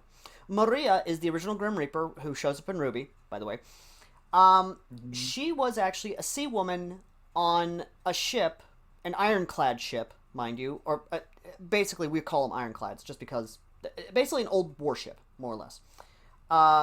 Helmed by, of course, the Viking vampire from Castlevania. They were attacked by a kraken, and again, straight up copy and pasted. She was actually brought before Dracula, and she asked, I'm not in trouble, I'm not going to be discharged from the Navy. And he praises her and tells her that no, you're not. You saved your fellow crewmen, and such actions should be praised. But he... but this is done so much worse. It's like, it's not even the Dollar Tree version. This is the 99-cent store corpse behind Ollie's version. Also, author, why essentially are you having America be at war with the entire fucking world? Yeah, so again... If someone doesn't understand how war probably actually works and why it's very much not a good thing for anybody involved and everybody not involved. I mean, expensive. truthfully, America could have kept out of the entire Great War conflict unless they were directly invaded by Mantle, which more than likely would have happened. Let's be honest. Mm-hmm. More than likely, America would have been tried to have been invaded by Mantle. Mm-hmm. But okay, America going to war with Mantle, I can understand. You know, the whole elimination of free expression and art and all that. You know, free will, American values, and all that. Whichever one you want to say, I can understand that. Mm-hmm. But Vale. Mm-hmm. And the reason you give is because they would have attacked them anyway. Mm-hmm. This is literally, and I'm sorry to say this, but this is like Mr. Mustache Man saying we need to invade Poland before they invade us. Mm-hmm. That's how stupid it is. So, here's the thing. And again, he says he took inspiration from Cold War. The reason, again, Dracula decides to initiate the war first is because, one, they're from the 1400s. You know how things were in the 1400s. And again, this is Dracula, Vlad the Impaler, Tepish, son of the dragon. Literally, the man liberated Wallachia, Transylvania, as we know it nowadays, from the Okay, Turks. hold on. Al, I get it. I get it now. I get why it is now. Because when he literally copy and pasted it from Cold War, he didn't change the reasoning. Honestly, I That's don't the know. reason why. I don't know if that is the reason, or if it's like, hey, No, that's the reason. Unfortunately, if that's probably the reason. When he just copy and pasted, he didn't bother changing all the dialogue, especially with how Frank Horrigan doesn't know what fucking oil is, considering he was spent most of his fucking life on a fucking oil rig. oh yeah, Here's the big thing though. I'm down. Okay, I'm that I'm down. seeing right I'm now, down. and I'm down. man, am I'm I regretting not getting 2 cans of Foster's. Really, the only time I'm seeing any mention of the different branches in the freaking military, like proper, is in this section with Maria, who is talking about her getting discharged and sent home in shame. even though that's That is not how it works. no. There are a lot of different ways to get discharged from the military. Mm-hmm. Medical discharge, honorable discharge, dishonorable discharge, Or just straight up being finish out your contract. You know, your DD 214s. exactly like so. Little context: there's different enlistment levels. Each time you enlist, you go up a level basically. Mm-hmm. You enlist again at the end of a contract. If you are drafted, your draft is a specific set of like contract type. But if you enlist voluntarily, you start at E0 or E1 and you go up from there. Mm-hmm. E6, E7 is when you start in the Navy, is when you start getting into petty officer. Mm-hmm. Right? NCOs. And at that point, you're like 13, 14, 15 years. Like multiple years into it. This could mean a lot. Like discharge could mean so many things. And in this case, what it's implying is that all discharge is dishonorable, not including, like, again, I myself am not military. My dad was Petty Officer 1. My dad E6. was a staff sergeant with the 278th Armored Cav, so I completely understand. But he did a full 39 years U.S. Army, so Exactly. So, and the only reason why I'm not as currently ticked off is because I have not seen anyone thankfully mention an 18-year-old lieutenant, which is a problem with like Call of Duty things and stuff, because people don't realize that in order to get ranks like that, you actually need to go to college. So OCS, Officer Candidate. or go to West Point. Yeah, like basically you need actual, like, to be that rank at that young, there is a lot of extenuating circumstances, and it never happens for that reason. Mm-hmm. This is, oh boy. Here's the kicker. Also, Go ahead. I'm right here when they're getting into Vakuo. Chiefess Taurus. Mm-hmm. You forget that part. You forgot to mention that part. Oh yes, that's right, Toby. So Straight from Cold War as well. yeah. Chiefess Taurus was kind of our way of saying, hey, this is Adam Taurus's great grandmother. And Figure that's what you're talking about. I'm just so mad about so much stuff about this. I'm trying to ignore the blatant plagiarism because that's just gonna make me have a conniption fit. oh, the And- Reapers are even straight from Cold War, except the Reapers in Cold War are, Andrew, you're gonna have to help me out here because my Roman history pronunciation sucks. Basically, in Cold War, the Grim Reapers were created to be like Dracula's Byzantine. Huh? Praetorians. No, Byzantine. Or basically the guards that are straight up loyal to the Emperor and only the Emperor of Rome. The Praetorians. That's who it was. I thought it was This sounds like there might be slight miscommunication, whatever. All right, But yeah, okay. Al, you're talking about Western or Eastern Roman Empire? Caesar's time. Praetorian. Oh, that's what it is. Okay. Yeah. Basically, those guys. Yo, Jesus. Yeah. So That's why I asked Western or Eastern, because you kept saying Byzantine. I again, very. We actually talk about it in the actual fic itself when he's talking about the Reapers. But basically, Maria in the fic is the first Reaper. She's the one who founded it. She's the one who's basically laid the groundwork for it. In this fic, in this one, for some odd goddamn reason, he has the Call of Duty Ghost guys in it. Unlike ours, which we have a mixture of everyone. We Critical actually brought in John Price as her second in command. And then we were kind of having a little bit of fun saying, hey, here's some other guys. We got the heavy guy, we got a heavy weapons guy, we got a scout, we got a sniper. You know, we don't give them names, we just give them their designation team roles. We did that. You know what I just realized? Go ahead. I've seen no mention of ghouls. oh my God, you're right. I have legitimately seen That no is- mention of ghouls one part in this entire thing. And he claims not to be a genocidal route. I just realized I have not seen hide nor hair of one mention of ghouls this entire time. Ghouls are such an dude. You don't realize it until you think about it for a minute. But the reason why ghouls are so important in Fallout is because ghouls are humans that have been like directly impacted by the radiation, and a lot of them have basically become immortal zombies functionally because of all the radiation. Not to mention, a lot of them are pre-war U.S. citizens. Mm-hmm. Exactly. Dude. Like, something's off. I was like, maybe they substituted the ghouls with I don't know. Bear in mind, I am at the bottom of a can of Foster's right now, so I'm a little drunk.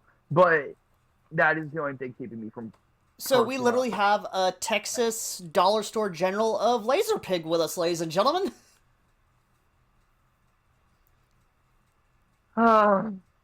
Except you're not.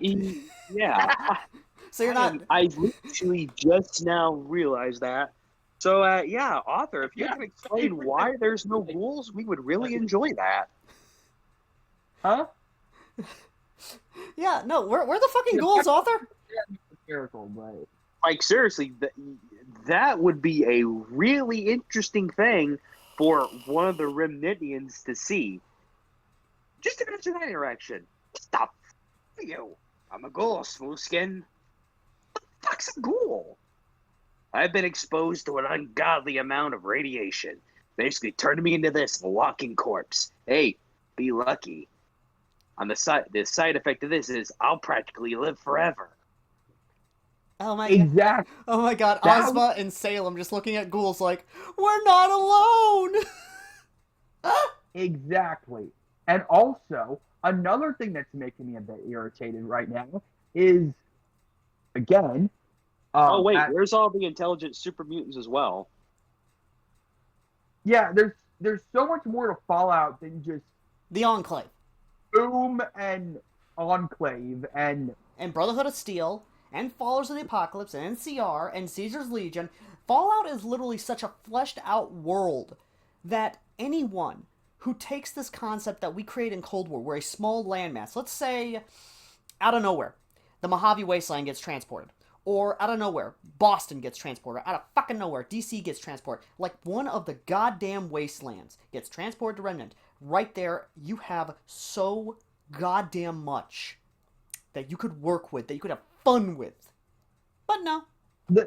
honestly, I think part of the issue here is just the scale, and I'm mentioning it again. When you get to the 8 minutes left-ish part of Chapter 2, because it's Wattpad and they do things weird, there is a name drop of Sole Survivor of 111 as Major Nathan Hill. even though his canonical last name is Howard. That. Also,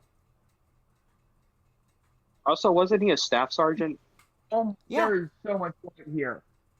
Winterized Rangers, Winterized X-02 Power Armored Units, Black Ops Operative, and Stealth Assassins, period, including Colonel Whitehill and Major Nathan Hill, parentheses, who used to be the sole survivor of Vault 11, close parentheses, no other punctuation.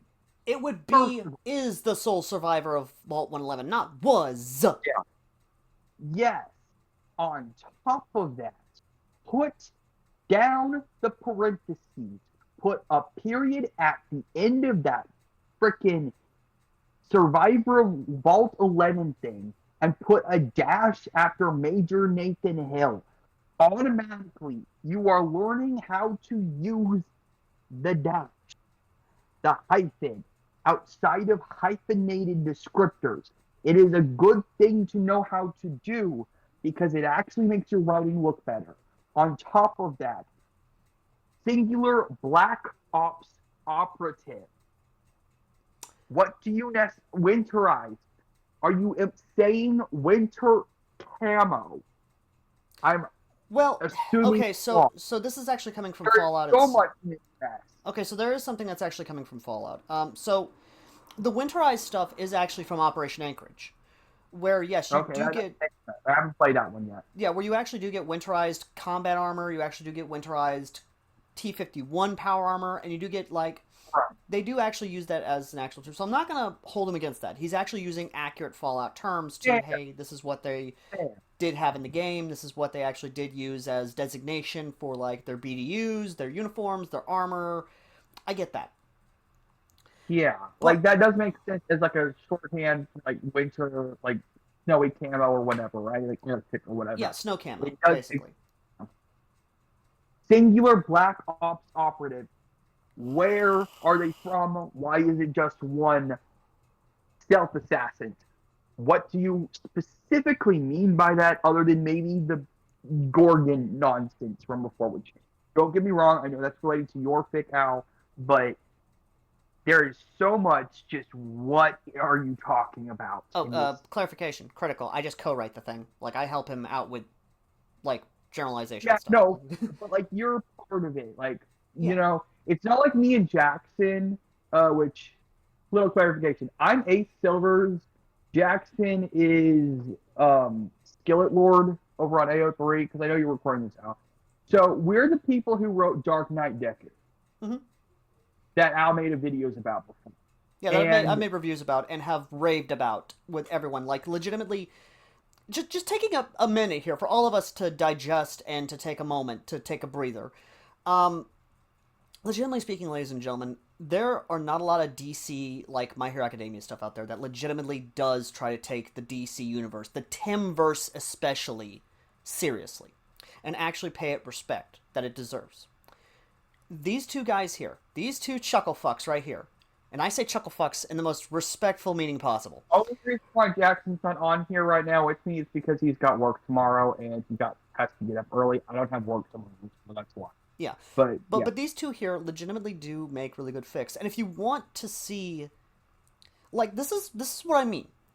And an author, I don't know if I ever share this with you on Wattpad, or if someone or one of my viewers shares it to you on your conversation page, but legitimately speaking, ladies and gentlemen, when me or Ander or any of us here in the author server, which is the multiverse author server, because it started out as, hey, I want to help out a friend of mine, Helix, do a Jean arc multiverse story that evolved into kind of my style with my multiverse stuff, or at least my reaction fix, where they're not just reacting to the stuff they're reacting to actually does change the world around them, or a lot of the other projects I'm attached to in this fic, or in this server. We legitimately don't just rush headlong into it trying to make a power fantasy or try and do anything stupid. We legitimately do respect the source material we're doing, and we legitimately do actually take our time with it. Andrew here can attest to me on that, especially. Yeah. And especially for my own personal story, because when I did my own personal story and an Attack on Titan story where where two armies from World War II get transported to the world of Attack on Titan from 1942. I did research for months. Like I literally did research. Because there was a specific date where they go that they can't be to or from. So technically, the German army has a mixture of Panzer 3s, 4s, 2s, and only one pre-production Tiger tank. So the tism was strong that day with you. The entire 6 months I was doing this, it was strong with me. And Like for the U.S. Army, for their armored corps, it's a mixture of M3 and M5 Stuarts, M3 Lees, and only 40 M4 Shermans. Just say the amount of time you did research on both armies, my guy. Trust me, that helps me out when I say just. It was 6 months for both of them. 6 months for both of them. So it was a total of 12 months. So you literally took an entire. No, it was 6 months in total for both of them. Okay, I was about to say, damn, a whole fucking year. Just damn, dude. Like I'm serious. I buckled down, and it was March of 42. Anything after March of 42, I could not use. Even if it started production in March of 42, I probably couldn't use it. So it had to be pre-March 42. Mad respect. Toby, what were you about to say? I was gonna say, so I think I've mentioned a couple times, I know I have, that I'm an English major. I'm specifically a creative writing major. So part of why I'm as on top of some like the specific like grammar stuff is this is stuff I'm actually graded on in classes. I'm nearly done with my degree. That being said, me and Skillet don't screw around either. Me and Jackson Skillet, if I say it's the same guy. We've been best friends since we were 18, and we're 26 now. Here's the thing. We do not go into things doing halvesies either. We do outlines. We do look around into like possible ramifications for what we are deciding to do.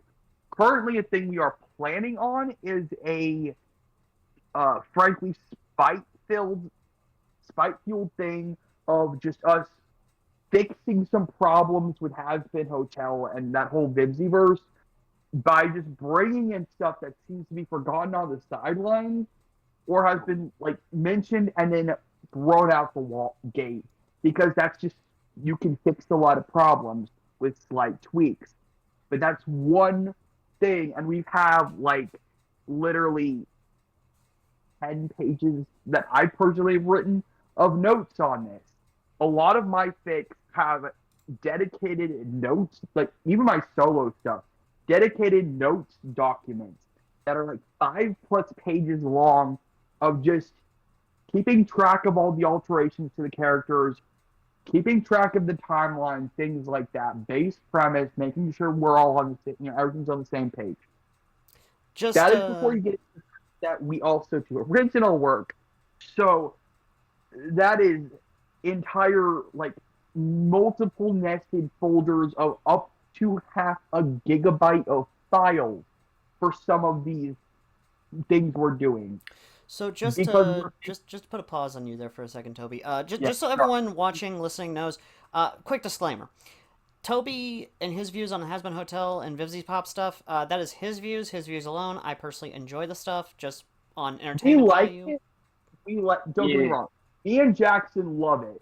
We just know that we have opinions on how it could be improved and are frustrated by some things having been forgotten, namely things like the fact that Stolas is a lawyer.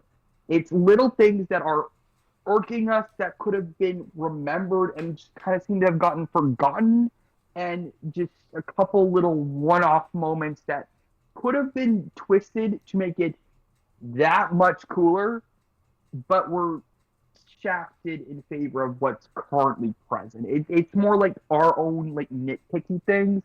We do like it. It's just I completely understand. Once you get a decade into writing stuff like original novels and things and like fic and stuff, you start getting a lot more critical of other people's writing. Mm-hmm. And that's when you start being like, hats off to you. This is good. Here's how I would have done it. That's kind of how we're treating it. It's not that we don't like the source material. It's that we're a little frustrated because there's Chekhov's guns that are just lying everywhere kind of situation. Opinions, so. Yeah, because I was about to say this video is gonna get a lot of hate from all the Vivzy Pop fans because you just said that. Going away from that, because now we've had our moment to take a breather. Let's go back to Remnant Wars and continue on, of course, to the last bit of Chapter 2. Now, before we continue on, I need to ask this. So, where exactly did the Enclave or the new United States government get a GEC from? That's actually a good question. That is a good question. Where's the GEC from? Exactly. Where the fuck did that come from? Because if I remember correctly, that's not a MacGuffin you can just pull out of your ass. Where the T-51 is the pinnacle of power armor technology, the GEC is the pinnacle of pre-war science technology. So I ask you, author, where did you get the goddamn GEC from?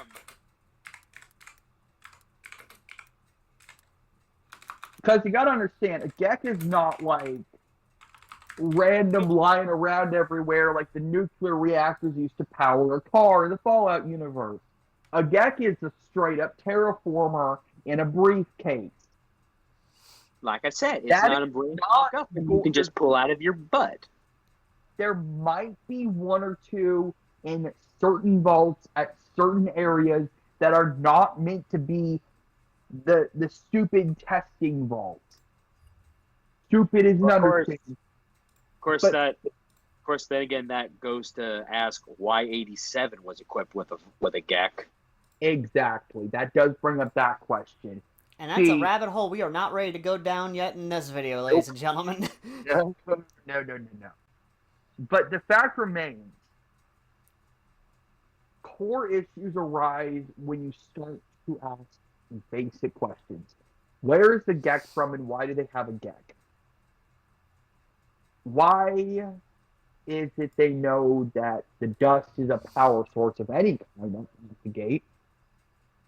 Why is it so much? I don't know. It's just, again, there's just so many. There's so much here. But at the same time, it's so much that doesn't really do much. I don't know. This is. Oh. I don't know if I'm making any sense. But, again, I'm almost done with the can of Foster. So. Continuing on with the. Yeah. With Chapter 2, finishing out Chapter 2. Because, like I said, I just got to the top of Chapter 3. So. All right, so the other problem I have is the fact that he's using an Atlesian airship design. Yeah, that was. Okay, so here's the Of course, thing. He does say it's the Mantle Kingdom's their very first airships, but no, this is a Mantle class Atlesian airship. Here's the thing. Which means it's not. In Cold War. In Cold War, and I know I'm bringing this up, guys. I know I'm bringing it up a lot, but here's the thing. In Cold War, when we brought up the airships, we literally took inspiration from steampunk, where it's literally ships, like ship-of-the-line ships, with air balloons. The Treasure Island stuff. Yeah, with air balloons or with, like, engines and stuff in it, like legitimate airships. And, yes, a lot of people pointed out, yes, we did use the Princess Bride sword fighting scene between, spoiler, Lenore and Great Grandpa Schnee. Willow's petty something like that is acceptable if it is not, if it is done well, if it is not just everything is a constant reference, and you are doing it well in a way that adapts the reference to make it make sense and be entertaining. Yes, and in the sword fight, Lenore and Schnee are literally they stop everyone because this was an actual thing. It was a captain's duel between Lenore and Captain Schnee. And basically Which whoever makes won, the crew would surrender and their ship would be theirs. And which makes Lenore and Captain Schnee are literally sword fighting, and they're having fun banter. We literally used the banter from Princess Bride and adapted it to where it's just fun banter. Where even Captain Schnee is complimenting and even hitting on Lenore, but Lenore had to say that he himself is a good sword fighter, but she's happily married. Yeah, no, like if you watch The Princess Bride, it's just like you're a good fighter. I hate to kill you. Well, you're a good fighter too. I'd hate to die. Like it's just kind of fun little goofy stuff. Yes, exactly. It's like referencing Monty Python and something. You know, you can make a stupid joke or like reference some other goofy thing, right? You can make a joke if it makes sense in the context, but that also requires dialogue and Yes, character thank you. interaction and not history textbook. Thank you. And this is where you and Ander are both going to lose your shit because Ander lost his shit earlier, but he's probably going to lose his shit again. So I'm going to shut the fuck up and I'm going to let you guys just comment on this. So, the floor is yours. Chapter 3? Chapter 3. The floor is yours, gentlemen. I'm just going to be shutting the fuck up. I've already read part of it, so I'm going to ask you straight up, Bear in Aqua. mind, we are actively reading this as we are responding to this. For those of you who do not know about that, we are actively responding to this as we read it. And it is a miracle you can understand what I'm saying half the time because my accent can get really bad half the time. And I don't know why it's not as good as it is. I think it's because I was talking to people. Toby's from Texas, and you know how them Texans are. Uh, Everything's always bigger in Texas. yeah, nah. See, actually, fun fact: a lot of people here in the South are losing our accents because people don't use them anymore because no one understands what we're saying. So, you know, it kind of depends on where you're at and all that.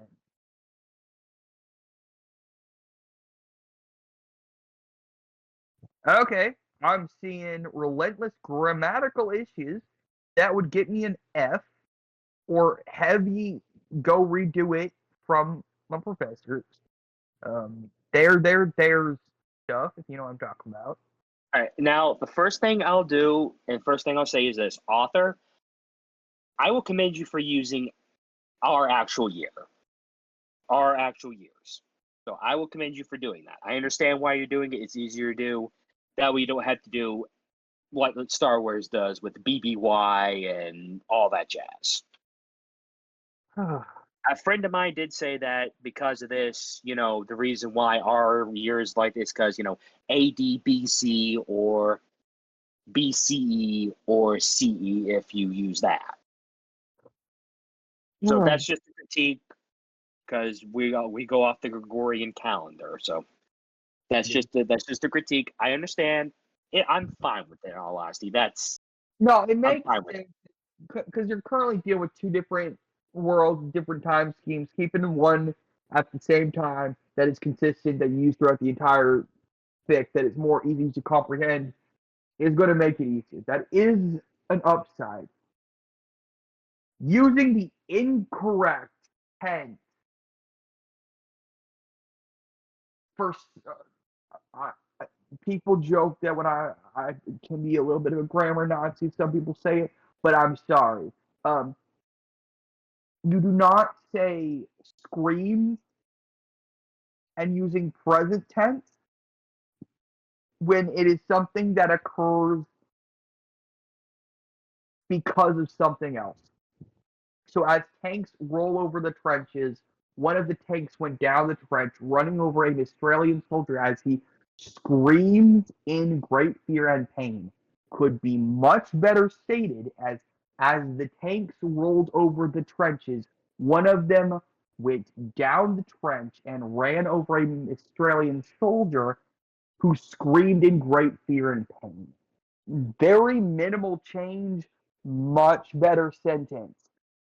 This is why I'm Also, expecting this might be someone's second language kind of situation. But don't also, get it, you know. also, Also, because these are the locals, the remnants saying this, you don't have to have them say the dust grenade. You don't even have to mention that it's a grenade. You can, or like all these specific details. Because if this is locals, they have no idea what they're looking at, probably. Well, it's not only that; it's because of the fact that if as we'll keep reading, they keep saying dust grenade this or dust machine gun that. You're They you're keep referring using dust.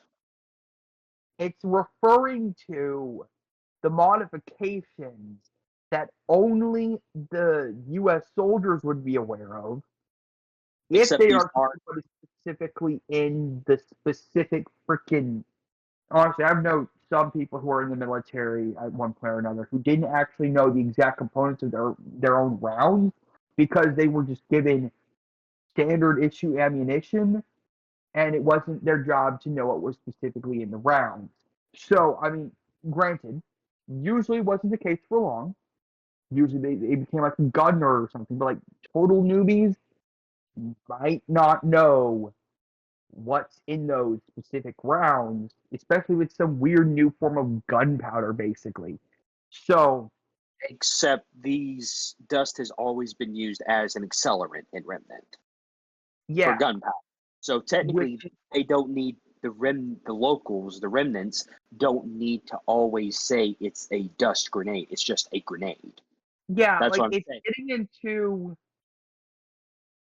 are you specifying the dust grenade because the military people are making a distinction and it's them talking, or are you saying it's a dust grenade because the locals think that it's based off of grenade, like the dust, right? It's what the grenade's made out of. But No, then, it's regardless, it's essentially a grenade that is its explosive charge is dust. yeah. So if it was a local, they wouldn't clarify that it's a dust grenade. It's just a grenade Yeah, to them. that's it. But if That's the thing, though. It says right here, get the dust grenades out and throw them in this thing when they're on top of us, the Australian sergeant ordered. You see what I'm saying? yeah, no, I am. A lot of this is just an absolute grammatical nightmare too. I mean, again, clearly written on a phone, clearly written by some. At least I'm hoping it's written by someone who's either very, very young, or who doesn't speak a lot of English, or even possibly both, and is just trying to flex their knowledge in a way, maybe. Also, But I have to ask this. He has two different power armor sets in this scene. Hellfire and oh, Hellcat. right. See, when I hear Hellcat, I think Hellcat engine. I'm not gonna Yeah. lie, but He's it, talking about the Hellcat power armor from Fallout 76 of the Hellcat company. yeah, which is probably made by the state. Yeah, no, that does make sense. So there's two different power armors. Because Okay, the thing is, the Hellcat power armor is only from the Hellcat company, which was a very, very specialized unit. It wasn't made for general purpose like the Hellfire. so essentially what we're looking at here is you have hyper specialized equipment in a Yes, scenario with generic equipment, basically. And now yes. you're wondering, why is there hyper specialized equipment in a scenario where everyone is using generics, other than I'm presuming is supposed to just be the aesthetics? Because Honestly, I think I think he miswrote it because he said as everyone began running away, they were either shot down by U.S. troops armed with an M260 LNG or got incinerated by the Hellcat PA units armed with heavy incinerators. If I may interject for a second and give my own opinion on this, I think he's just Go throwing it ahead. in there to try and throw in as much fallout as possible just so people can have a, oh, I know that armor, I have that armor moment, you know? Okay, you can do probably. like that easier when you're doing stuff in like a fantasy related setting or like Monster Hunter or something, right? Because I've done stuff like that. However, I make it not very common, and I have an in-setting explanation and also describe it. So it's usually more or less me saying, hey, this character is wearing this armor at the moment or is using something similar to this armor. Here is a reference so you can look it up as shorthand. This is something that is more obviously going to have impact than just clothes. This is power. This is military equipment. This is why doing stuff like this with Fallout's a lot harder than doing stuff like, say, a Legend of Zelda version of this, maybe. Because if you're doing with Legend of Zelda, or with Naruto, or with Monster Hunter, or something, there is so much magic nonsense that you are stripping away a lot of suspension of disbelief, is basically the point of it.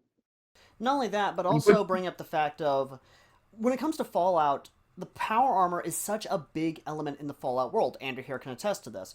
That it is not common unless it's like Brotherhood of Steel or it's a certain part of the US. Even with the NCR, yes, they had power armor units, but most of those Actually, they weren't true power armor units. They were scavenged power I was armor getting units, to that. I was getting to that, Andrew. which means they're mostly just metal armor. I was getting to that, Andrew. I was getting to that. Sorry. Yeah, I was leading into that. But yeah, no, what Andrew was saying, most of them are scavenged. Like they took out the servos, they took out the things that make them run. They just basically made them into heavy armor units. But technically speaking, yes, they're. And if the Fallout TV show teasers or anything go by, yes, they did have power armored units, and they just read it. Like for God's sakes, the Atom Cats from Fallout 4. Like yes, power armor is not uncommon, but it's also not common either. It is a very much so. This is a symbol of pre-war America. And fusion cores will last for fucking ever, unless of course game mechanics where. Yeah. But Also, the reason why you have so much power armor in places like Boston and California and DC is because they were major hubs of transportation. Boston, they were either going to Canada to be shipped to Alaska to the front lines. California to be shipped toward China. In DC, riot control. So that's why in those three locations you would have like a lot of power armor. And this brings up the fact that this isn't like a normal set of armor from like a fantasy game. This is military equipment. Military equipment that has computers, that has a lot of moving parts, that has built-in firearms. This isn't something like freaking Bob Smithingson down the street in his backyard forge cobbled together a basic set of plate armor. That's kind of crap. That is something that you could maybe get away with explaining. Bear in mind, unless it's focus Raider on, power armor. Well, yeah, I'm little clarification here. I focus more on like historical fantasy and like horror stuff. I may have played Fallout a while back and stuff, but most of what I write is like and get into is stuff like set at the latest the 1920s. So, like our world 1920s, unless it's a fanfic stuff. oh, stick Or around me what and I- Ander for a bit. We'll get you into Fallout. Trust me. Like me and both Ander watch Fallout lore. Yeah, We've done I Fallout. I played Fallout 4 a while back. It's just been many years. Oh no, I'm talking about like Fallout, like fix and stuff, and Fallout Storyteller. Like I will send you Shoddycast Fallout Storyteller, and you can watch all the lore videos and stuff. Like me and Andrew will get you hooked up. But what he's trying to say is that Hellcat Company and the Hellcat armor was specifically made for that unit. Unless the author is saying, oh, there was documentation and the training manuals and stuff and all this other stuff to basically revive the unit, which is not unheard of in the military because... Exactly. It's not unheard of to revive a unit when you need the unit again. The issue is they're not clarifying that they have done that because this is just like reading almost a textbook for funsies that they made for funsies kind of situation. Like a military accountant fun book that you would read. It's not necessarily a textbook, but like a history summary book. You know what I'm talking about?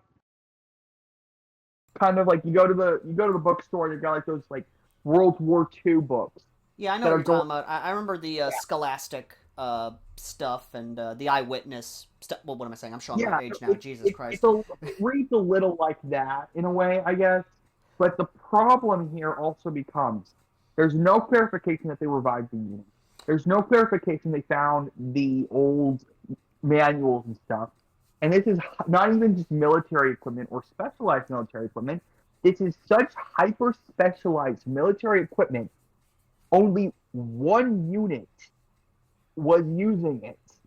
Well, here's the kicker in all this is that, and Ander pointed this out, and Crimson pointed this out, and a few other pointed this out. The actual somewhat critical comments, mine included, only a few, of course. But the dude is literally recreating the scene from Netflix's All Quiet on the Western Front. Look, I get it. I get it. If I may take a moment. Including fucking war crimes perpetrated by the U.S. fucking Marines. Are you fucking kidding me? Okay, so I'll take over. Prisoners of war? You fucking kidding me, Arthur? I'll take over for a moment so you two can collect yourselves and read if you want to. So here's the thing: to those watching, yes, recreating a scene is one thing. Oh boy. What were you gonna say now? So as I was saying, I was gonna let you guys collect yourselves here for a second. Here's the thing, folks. Recreating a scene from a movie or something you like is one thing. Don't get me wrong. Gate Wasteland. We literally had a Amazonian lesbian marine go full on Arnold Schwarzenegger commando against the fiends in New Vegas. Over the top kills and everything. But we made that make sense in the sense of her lover was hurt and she basically went 80s AWOL where she went after them to basically get payback. That's one element of it. But it's basically, we're taking inspiration from the 80s. We are taking inspiration from an 80s action movie that is just pure cornball popcorn cheese. The author here is literally just one-to-one recreating the scene from All Quiet on the Western Front from Netflix and just using Ruby and Fallout as a paint. Much like, and I'm saying this, he's literally taking Japan's summons as a roadmap, basically. The entirety of the U.S. shows up. They make an encounter. They do hostile first contact. They are just basically going stomping. It is a weird power fantasy in a weird way. Instead of an actual serious fic, it just feels weird. And here's the biggest issue I have with that. I just kind of started skimming through that part you mentioned now. The biggest problem with the All Quiet on the Western Front Duke scene, right? That is not just a movie. It's not just a book. That is. It actually happened. It would be like. It's functioning like taking the movie Dunkirk or any of those other like very clearly like I'm using Dunkirk as an example because there's a movie called Dunkirk that goes over what happened at the Dunkirk event. I'm a little tipsy, but still, this is why I'm not screaming in English, Irish, Spanish, and Japanese in sheer rage right now because I'm tipsy. No, you do not mess around with that kind of thing. You do not play with that kind of thing. It is a very, very charged and serious situation when you start looking at things like any kind of real event where many, many people died. And you start seeing it as a reference for fun, goofy fan fiction purposes. I was initially going to compare it to how I use David Cronenberg movies as a reference for the Joker in Dark Knight Deku. This is nowhere near that bad. This is a bazillion times worse because look, the reason the French did that in All Was Quiet on the Western Front is because the French and the Germans absolutely hated each other. This goes back decades. This goes back years to the Franco-Prussian War, when literally France lost Alsace-Lorraine to the Germans. The French and the Germans since then hate each other. So it makes horrible sense that the French, and all was quiet on the Western Front, would do that to surrendering German soldiers. Here, you have U.S. Marines killing surrendering soldiers for no reason. And the thing that makes it even worse, aside from that, is these are surrendering soldiers who have no idea, functionally, what they're up Why they're against, being invaded and why they're why they're attacking. it's just you're stripping away the context of centuries of really tense relations, along with the additional context of there is an active war between dozens of countries going on, and just U.S. going full psycho on a bunch of soldiers from a you have no idea who they're even facing, really. This just makes it worse on so many levels. And not only that, the heavy incinerator doesn't have flamethrower tanks on the back. It is literally a tube on the incinerator itself. So literally the next part where the sergeant hits the tanks with a machine gun, there's no tanks to hit. It would literally hit the tanks on the incinerator itself that he's holding. In context, for those at home who don't know what the incinerator is, or the heavy incinerator and the incinerator in Fallout is literally a fire mortar. Is literally launching a ball of napalm at an arc, basically. It is literally a man-portable napalm launcher. That's what it is. It's not a flamethrower. It's not the flamer. It's a flame mortar. Essentially like the M202 flash launcher, except, instead of rockets, it's, again, firing a ball of napalm. Just throwing that out there. Exactly. And once again, he uses dust machine gun. Like, these are Mistralian troops. They wouldn't keep repeating a dust machine gun. And not only that, you're repeatedly using word for word from All Was Quiet on the Western Front. I miss my comrades, sir. I miss them all. Well, I miss my mother, for sake. Grab the grenades and munitions. Move. That's word from All Was Quiet on the Western Front. Author, you're lucky Netflix's lawyers doesn't try and take this down. And you're lucky you're not getting paid for this, because... There's no reason to be glad that, I don't know fully how he would react, but I know for a fact Jackson's girlfriend would not be happy about this, to some extent. You mentioned, author, around the roughly 19 minutes left mark in this chapter, that some of the U.S. troops who are Japanese descent recognizes this as seppuku, a honorable way to sacrifice yourself. So first of all, context, he's talking about the death of the Emperor and Empress of Mistral. There is so much to unpack there outside of the sheer grammatical terror that is. There is so much there's just, it frankly comes off a little racist, I'm not gonna lie. But okay. So just also, I don't know if you noticed this.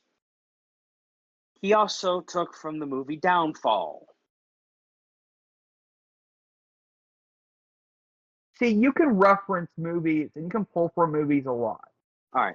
So, yeah, you can. But this is word from word the famous scene that has been memed to literally death because it's also funny. It's literally that scene where Hitler is yelling at his generals. Oh, that one that's been memed to death, where it's like, what do you mean we don't have potato chips? Yeah. Yeah. Like literally, it starts literally. The enemy has made breakthroughs from the north and south of Alabama. In the south, they have taken the entire city of Kachinshi and the southern territory of Saipan. In the north, they have taken Nagato and beginning the advance towards Saipan. Soon, Wind Path will be taken, and we will be the last one standing. If the Mantle fleet of 4 F-ships arrive, we'll turn the tide and retake our homeland with the help of our allies. Your Highness, Mantua, Steiner, the Mantle King doesn't have enough airships to take the whole mainland. None of them even made it here. Takes glasses off. I want that everyone out there to except Clip, Yodel, etc. It's literally, except for the name of it, it's word for word what he does. Oh, and that makes it almost even worse because then you go down to at the end of that chunk where I pointed out you're not only dealing with that reference, you're also it's like they just Japanese coat of paint and then added cat ears in some cases. It's just oh my. Because literally, I stopped reading because I noticed it. I noticed it. I was like, okay, that's all squad on the Western Front. I got here, then I saw that, and I was like, and this is Downfall. And then you also got to remember that, according to reports, Hitler took a cyanide. Like, censor all you need now, but Hitler took a cyanide pill or something. I ain't censoring shit because I'm not even monetized, so I ain't got to worry about a goddamn thing. Fair, but still, like, that just, okay, it literally is a Japanese coat of paint on that entire scene and the ending. It's still. And then you add the honorable thing, which just reinforces stereotypes because ritualistic suicide is so cool and should be considered. Oh my freaking no. Oh, and we've got quote unquote 20 minutes left basically. Take a breather, brother. Take a breather. Ander, you take over, brother. Oh yeah, it just keeps on going. It's literally the entire scene from Downfall, down to one of the secretaries crying and one of the butlers calming them down. It's literally scene from scene.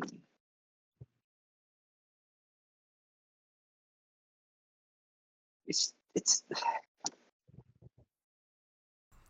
I'll take over here so you guys can take a breather and read a little more if you have to and collect your thoughts. Because, ladies and gentlemen, this is what I've been saying.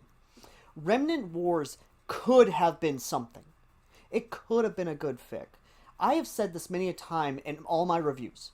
Just because a fic is bad doesn't mean you shouldn't take the ideas it's trying to do and do your own with it. It's why Enclave Commando, the guy who wrote his own version of Remnant Fallout, basically the Enclave showing up, he didn't do the entirety of America showing up. No. He only did one of the oil rigs showing up, them encountering the Faunus, and them helping build up the Faunus into essentially a republic, basically. I'm not going to say democracy because, again, yes, we are technically a democracy, but we're a constitutional republic. They basically helped the Faunus do that, and we started talking, and I'm going to be working with him in the future to basically take this idea and make it better, in a sense. We're going to take the concept and we're going to do it better. Hell, I wouldn't be surprised if Ander here decides, you know what, I'm going to put this one Ruby fic I have on pause and I'm going to show this motherfucker how a true Fallout fan does it. Or, hell, even Toby here. Toby here, I would not be surprised if he decided to say, fuck it, I'm going to round up some motherfuckers from this server and I'm going to fucking do this shit. Do not get started on another fic. I have so many on my backlog on top of my originals, and I'm trying to focus more on building out my portfolio that I can actually present for like job interviews and stuff. And me and Jackson are already up to our eyebrows with our original stuff.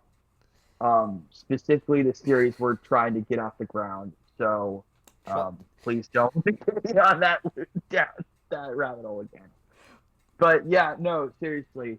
The biggest bit of advice I can give to people is if you come up with an idea you think people would like, take the time to write it down on a piece of paper or in a Google Docs as your friend for so many reasons.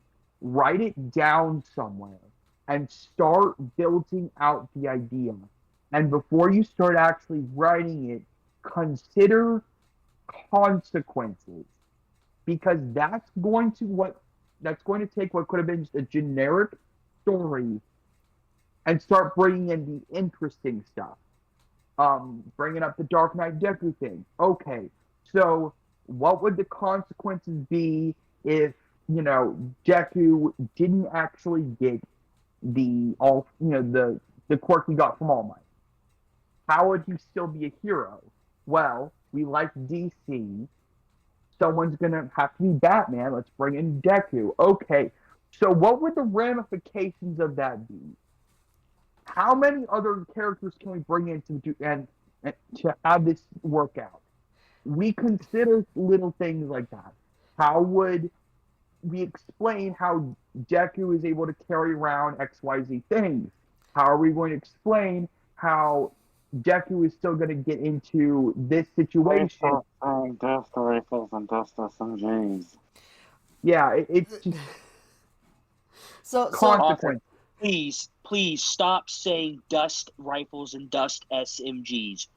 You don't need to keep doing that. You don't need to make the difference between them. Yeah, you just Guns need are to guns. explain, like, one time that they're now using dust-based rounds, and then, generally speaking, everyone is going to, by process of elimination and common sense, come to the conclusion that it is all dust-based. Heck, if you want to get a little more intuitive and keep implying it, just mention there's weird effects going on because of the dust. And it's not only that. These are the remnant soldiers using dust. They've always used dust ever since they first used guns. They've only used dust-based gunpowder. So you don't need to keep saying it's dust rifles and dust SMGs. If they're from Remnant, it's just an SMG.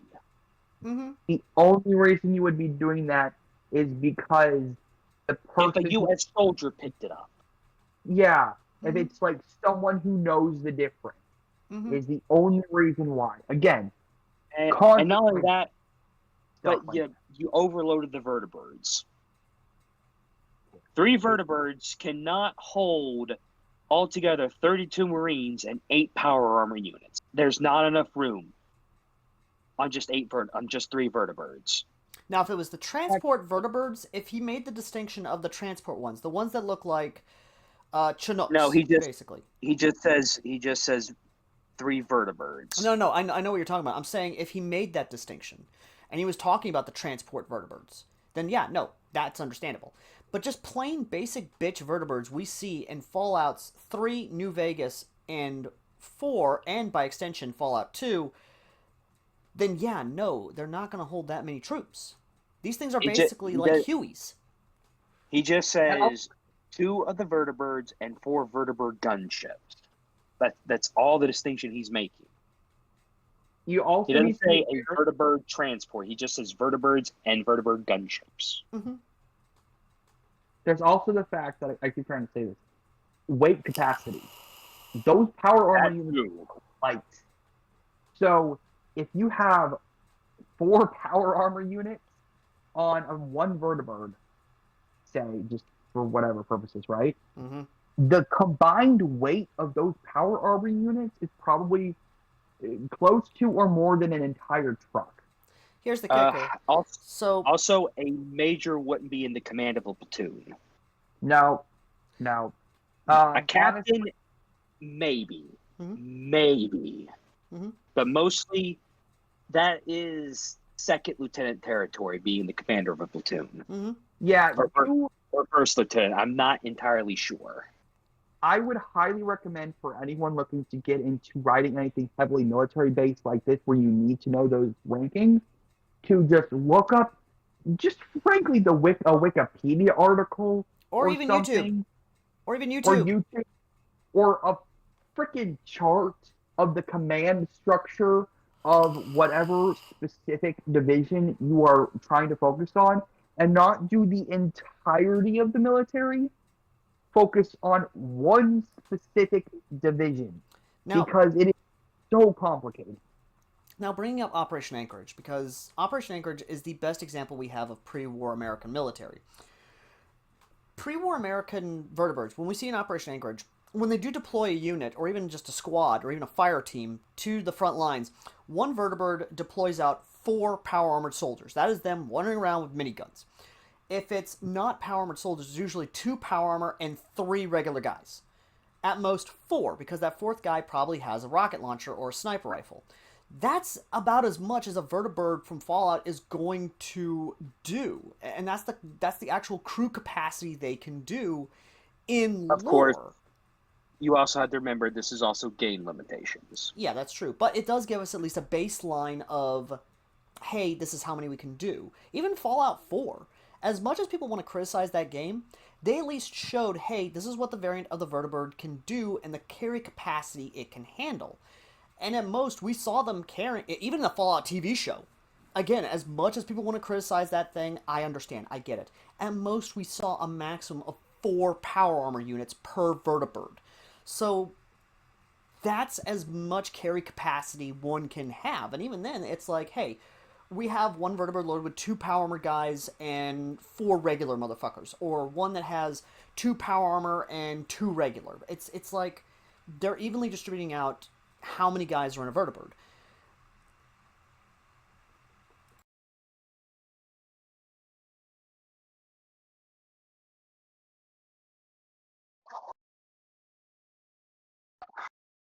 But yeah, that was my piece I wanted to say about that. Just from actual, like, in-game and actual, like, what we've seen on screen lore for Fallout. Also, it wouldn't be the mantles are suffering heavy casualties. I'm not exactly sure what the abbreviation for mantle would be.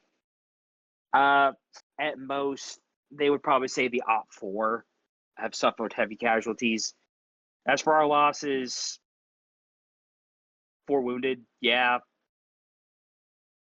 In all honesty, instead of saying only 4 of them are wounded, you could have just said only 4 are wounded. Preston, yeah. Also, you are not having the tone of the story being very complete here. You're literally in the earlier part of the story, you literally had U.S. soldiers gunning down surrendering soldiers. Now you're saying if they surrender, spare them and put them in cuffs. There's just so it's all over the place, man. It really is. I'm sorry if I'm sounding mean, and I'm sorry if you're taking this to heart, but it's the truth. You're all over the place. I will consistently reiterate throughout this that one of the biggest issues is the fact that this is so heavily tied to the military, and if nothing else, here in the United States, we don't mess around with the military for a variety of reasons, and this is.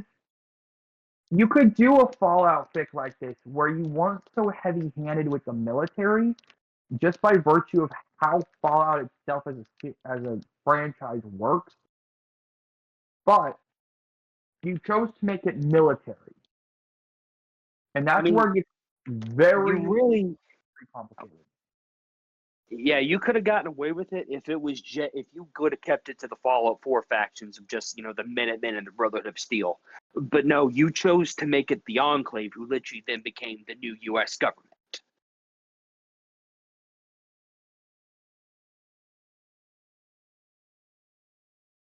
Because think of it this way, okay? Just framing it in a way that makes sense. Someone decides to write a fan fiction combining Ruby, like just basing this entire scenario, just twisting a bit to make a bit more sense for just across the board. Someone writes a fan fiction where Ruby has what to all the people in Ruby, like that world sees, is some random, extremely powerful, inconsistent, very violent military. It is just that. on this massive landmass they've never seen before. Just randomly starts coming down on them. They don't know what's going on half the time. They don't even know who these people are. And that group of people that is just completely bulldozing the Ruby world is modeled after your country's military. That is the bare minimum description of what's going on in this fic and why we are mad and why a lot of other people would be mad. Because you are not necessarily doing a lot with the Fallout stuff. You're just adding a bit of a Fallout coat of paint smacked on top of it. This is functionally U.S. military fanfiction, which is different because there's not as much Fallout stuff in here as there is just military stuff. Does that make any sense? It does, and this is where it gets kind of not problematic. I hate using that word, but the problem here is that when it comes to the Fallout community and the Fallout fandom, there is a good amount of Fallout Ruby fics.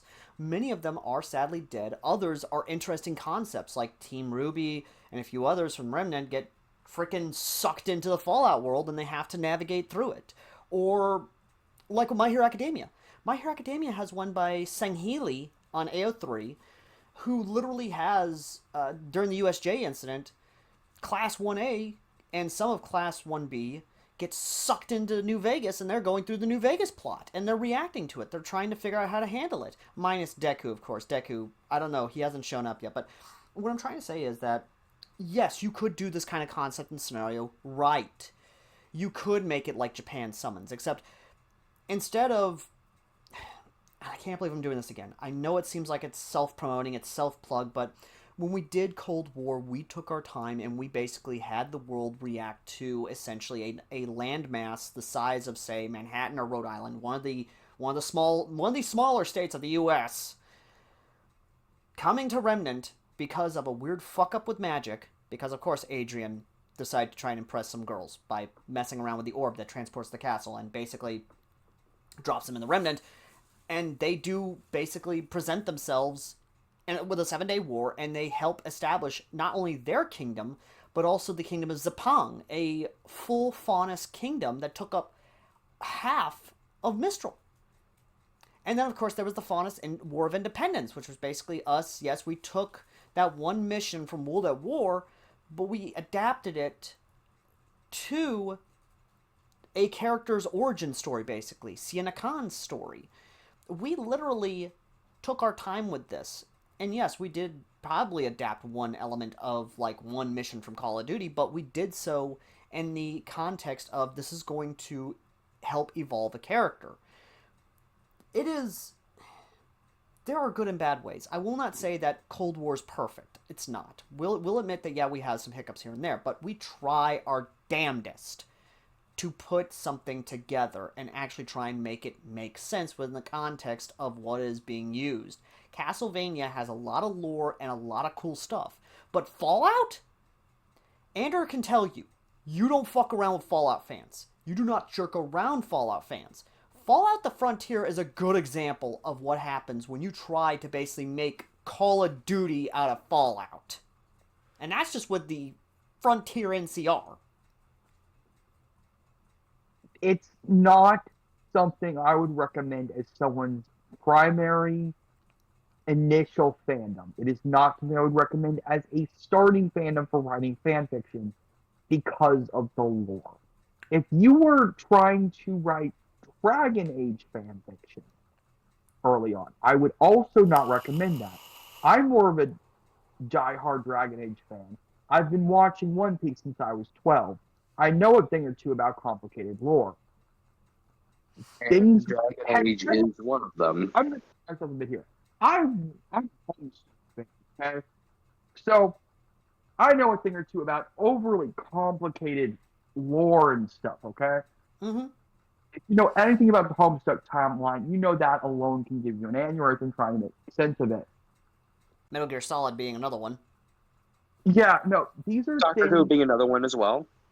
that I do not recommend to people to start writing fan fiction from because the lore alone is so hard to work with. because it's so complicated. This is why a lot of people, when they first start writing fan fiction, start with stuff like Naruto, Harry Potter, Dragon Ball Z. They may have a lot of lore, but it's pretty streamlined, and you can kind of pick and choose some things, and it won't make too much of a problem. Exactly. When you get into stuff where you're dealing with timelines that are extremely convoluted, the U.S. military, extremely convoluted power systems, a lot of very specialized equipment that may have extremely specific caveats to, like the Hellcat models. Those are for one specific group of people. There's maybe like a few of those at best. It's not just And that. It's also the timeline he presented. The timeline alone is convoluted at best and sometimes makes almost no sense. 0 sense. Like how Vault Timeline- 87 was destroyed and the Gek liberated. When the Lone Wanderer was captured, he had the Gek in his possession to begin with. But before The we get thing too is- deep into that, let's go ahead and finish out chapter 3, and then we can really start discussing, because I already hear it in Anders' voice. He's probably gone ahead and kept reading while me and you were talking, Toby. Ander, you got something on your chest. Lay it out for us, brother.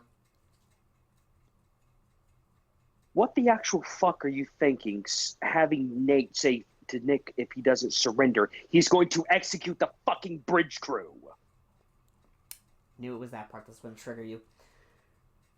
Like, what the actual fuck? Look, I get it. The Fallout writer confirmed that, yeah, the dude who executed the Canadian dissident was Nate, canonically, which a lot of the fandom did not like. No, that's not what that's not what got me pissed off. What got me pissed off is the fact they're presenting themselves as the legitimate U.S. U.S. government. Mhm. And he's basically saying, oh, if you don't surrender, I'm going to kill the bridge crew. Then you, if you don't surrender. When literally, one of the power armored suits could literally go over there and just knock him out. Mm-hmm. That is unnecessary to do that. Mm-hmm.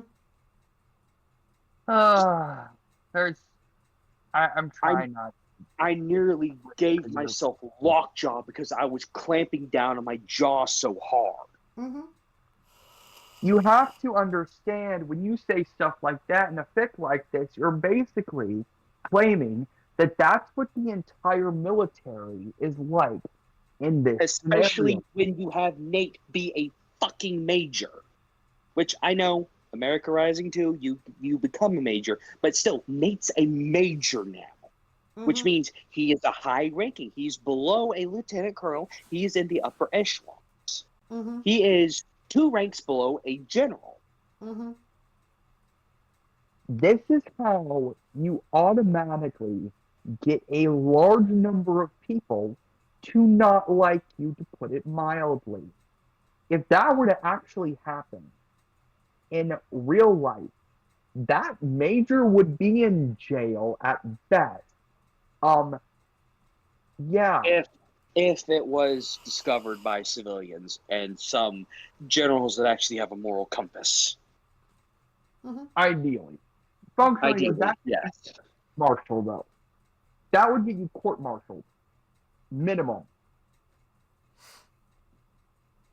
Oh, yeah. The U.S. military is not what they make it out to be in the propaganda to get you to enlist. Let's be real. The U.S. military is, you do what they say, and you keep your job and don't end up in jail. That's functionally what it is. Now, I get it. In Fallout lore, technically speaking, the Enclave has done a lot of shady shit. They have done a lot of shady shit.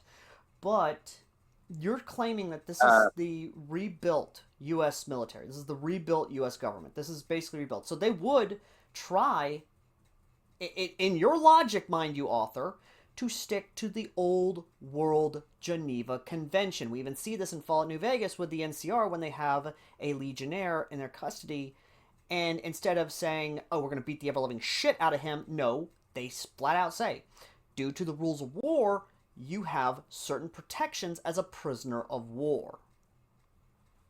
And you are not keeping that in mind in this situation. Let's, I'll, let's just let's just be a little quick and summarize quick here, okay? If you are writing something where it is very clearly framed at, and you're not saying the enclave, every time you're mentioning this military group, you are referring to the U.S., the United States, over and over and over and over and over again. This is not you talking about the enclave anymore. We're this is talking now about the legitimate U.S. the government. US, which causes a major issue in that we can no longer automatically presume that this is going off of enclave logic. This is U.S. military logic. And again, a lot of us in this little Discord of ours have, to some degree of separation, at least, military relations of some sort, be it family members or something like that. Mm-hmm. And ironically enough, while no one in my immediate family has served, I did have some great uncles that did serve, including a great grandfather. My great grandfather was a CB during World War II. See? And every last guy on And in my dad's My side of the great family, uncle was killed in Korea. like, we are treating this seriously because this isn't even just about, frankly, just the plagiarism and the fact that it is not very well written. There is so many issues that can be boiled down to either ignoring just basic logistics or just flat out, no, this isn't bad. This isn't how the military works. You're not talking about the enclave anymore. You're talking about the U.S. as a whole. Mm-hmm. And how this is Also, framed is also making Mountain Glen doesn't exist yet. I looked down to Saunas East. Mountain Glen doesn't exist yet.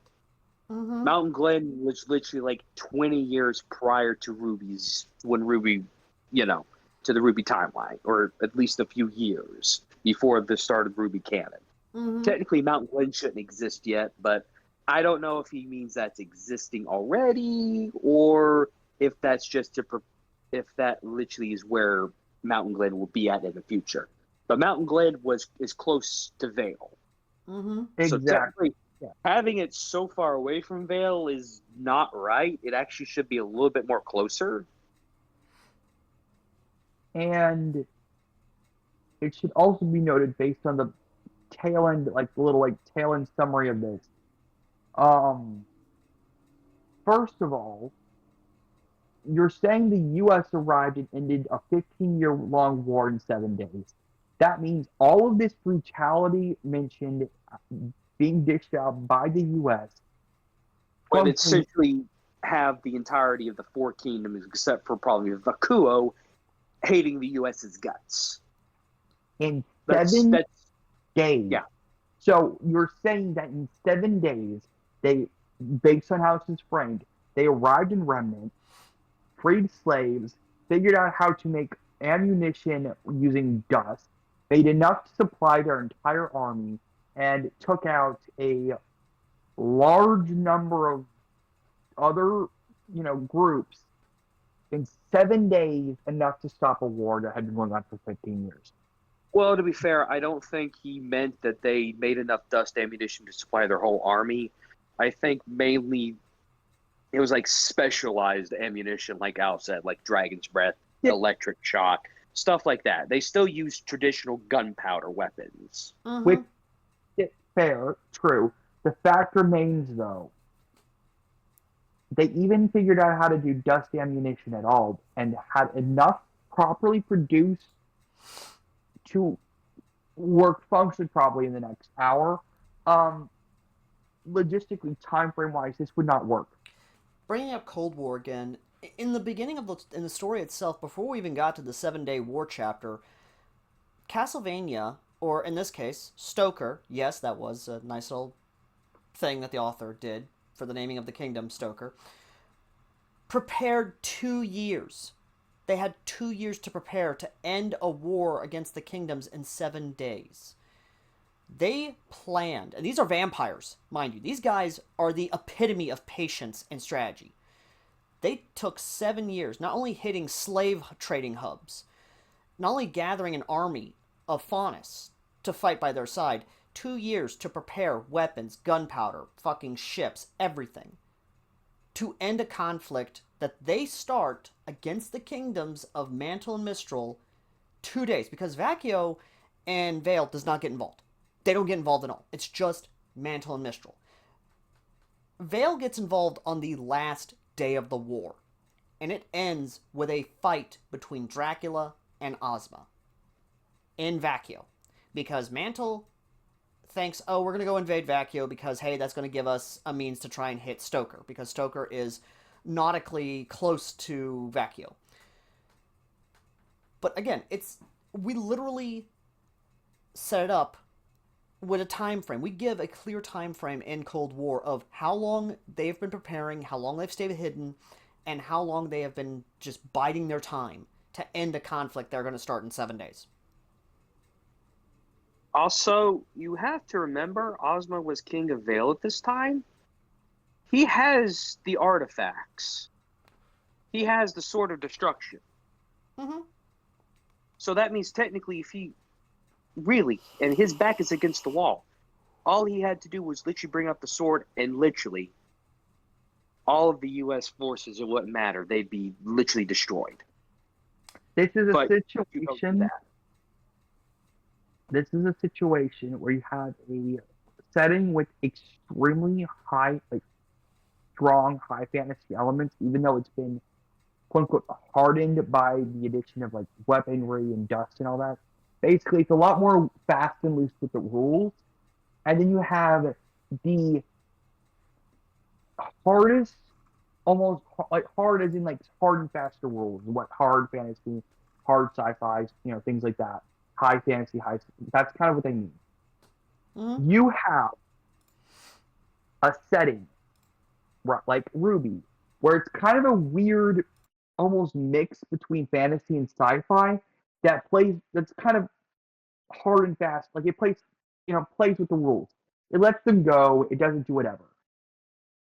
Fallout is honestly really strict with its set of rules and is pretty grounded. It's hard sci-fi. There are hard rules in the ground. Maybe not as hard as like The Martian, if you've heard of that book. That's like true hard sci-fi. It is strongly within the realm of possibility.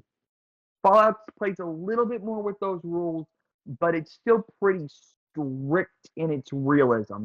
You're taking that setting and shoving it in the same realm as Ruby, where they have basically dragons and magic dust that turns things into ice and stuff, mixed with the cool gun side stuff. It plays with the rules and is a little bit more loose and fast with them. And you're trying to take those two settings and make them adhere to the same set of rules. That's part of the problem with crossovers of this nature. However, what you did was you took the logic of Fallout and applied it to the setting of Ruby without factoring in the magic part of it, it seems. So, unless they are able to do it with weapons, they can't do it with anything in regards to the military of the U.S. in this fic, which brings in the problem of it negating the artifacts, because if you aren't allowing the magic to go against the technology, then you can't have that happen, because then you have to consider how the magic would interact with the technology to begin with. It brings in a lot more complicated aspects of this that continue to reiterate that these are two fandoms that should not be gone into easily. Ruby is easier to get into writing fic for than Fallout, but it's still pretty complicated given all the lore involved, and it's very tricky to balance. Andrew, your rebuttal? Also, I mean, what he said is right. I mean, you're not allowing the magic that of Ruby to go against the technology. Osmond has the crown and the sword at this time because he's the king of Vale. The sword of destruction probably literally would have probably been able to wipe out most, if not all, of the Enclave, the U.S. government's game. Or really, it's the Enclave. I'm just going to start calling them the Enclave because that's what they are. Yeah, it's just the enclave. Like legitimately, the sword of destruction would have been able to wipe out all of the Enclave's games. Their ships gone, air fleets, air fleet gone, soldiers on the retreat, and not only this, but you're once again dust cannon. It especially when you put a dust cannonball, then that is literally a cannon. If they're in the 1890s of technology, then technically it's a field gun. If you have SMGs and pistols and rifles, you don't have cannonballs. You have field guns. You have literally field guns of the late 1890s, early 1900s. And literally, I'm seeing all these different things. Like, literally, a fleet of B-729s. I'm guessing you meant to put B-29s. Also, apparently conducting carpet bombing runs while the vertibirds drop mini nukes. Seriously? Mini nukes of all things. But Those are literal mini nukes. Like, what are you on about, man? There's just we're taking away all the possible ramifications of carpet bombing with mini nukes or whatever, right? no. They're using regular bombs for the carpet bombing. It's just that the vertibirds are dropping mini nukes all over the city. Oh yeah. See, it's so messy. I can't keep things clear. Yeah. The problem with that is the fact that you're introducing something Remnant that literally is never introduced: radiation. Granted, mini nukes, the radiation effects of mini nukes are literally a snap and it's gone. But still, the ramifications is there. Radiation damages human DNA, and we don't know if aura protects against radiation. Now, I will reiterate a solution I have for a lot of things. I will try to write using a similar situation-ish to this, where I'm trying to mesh really strict science-based stuff with pretty heavy fantasy things in the same setting, is I'll just flat out say, can't explain why the magic and the science stuff are happening at the same time. Magic is misunderstood radiation. And then it moves in, there's solutions and explanations that cause more solutions and explanations. In this case, if the aura and the dust stuff is radiation based and it's a different form of a highly radioactive area, boom, automatically solves a good chunk of issues. This is why you need to think of the why and the consequences and the how and the things like that. Because it can make sure things are consistent and make more sense. This is why me and Jackson, at least, will literally spend more time writing notes and talking things over before we even start opening a document to write a chapter than we functionally really do writing the first couple chapters, to make sure that things are pretty clear cut and pretty clearly lined out and stuff. It just makes it easier. And that way we know that we aren't going to have some weird inconsistency or a major plot hole because we figured out how things are going to work for the Senate.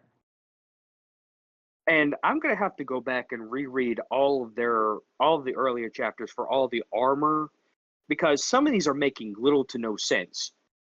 Heavy armor tanks I can understand, but gauze tanks, plasma walker tanks, makes a plasma walker.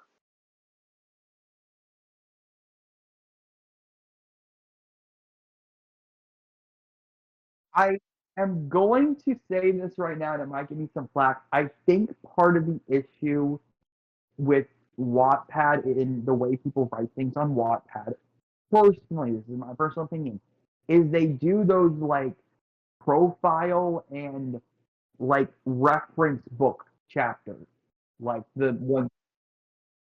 Yeah. So you have these big These chapters M90 MacArthur. of The just actual fuck. That's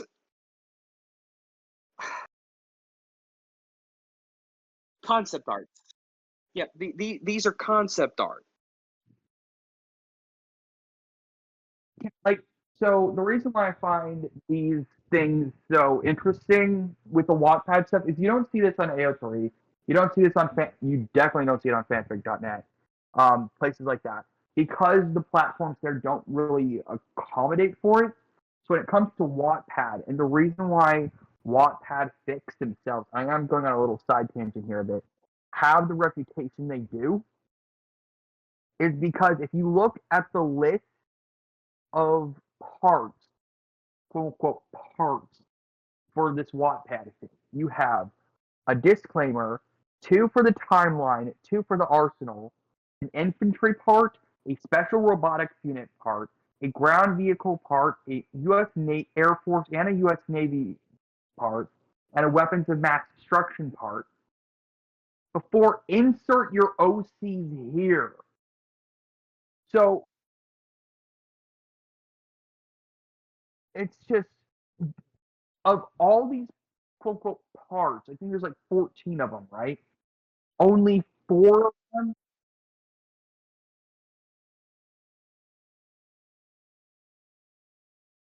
Yeah. So you've got 11 parts, right? Only 4 of them are actual thick. Everything else is just background context and a picture book. So you have like visual references that end up showing up partially in the fic itself anyway. And what this ends up doing on my part, at least when I'm seeing this, is I'm seeing your notes dumped in before we get to the actual fic. And this is where we can start to go back and cross-reference and start to pick apart things a little easier instead of just seeing what you're actually writing. And it can get you in a trap of not the best stuff, honestly. I mean, there is potential here. I'm not going to lie. But you're writing about the Enclave, which is already a tricky thing to do. Taking over the entirety of the North America, which that's a whole can of worms to address. And then that entire continent, and presumably a large chunk of international waters around it, are transported into Remnant. That right there would probably straight up, if you are going by hard rules like Fallout tends to adhere to for the most part, you're looking at literally just destroying both of those like the entire planet and killing everybody in one go if you follow the logic of Fallout, like this seems to be trying to do, just because of the science behind that. And then, oh boy, then we're addressing the fact that you are not treating serious military like basically documentary type of film stuff, like All Quiet on the Western Front. You're treating it like a cool movie that you can reference and not what it actually is. I bring up Dunkirk as a way to explain it because that was a movie going over what happened at Dunkirk, and it's a little easier to explain as, dude, basically this, why are you wrong person for that movie, like to like whatever. So you are glorifying war. You are consistently making the U.S. military look bad by referring to the Enclave as the U.S. military. You have consistent horrific grammar and just basic formatting issues here and there that tell me that you are definitely using a phone to write this, and you are also most likely, hopefully, a very young non-English speaking, like non-native English speaker. Granted, no shade What? to very young non-native English Nah. speakers. I've read things that have made me weep.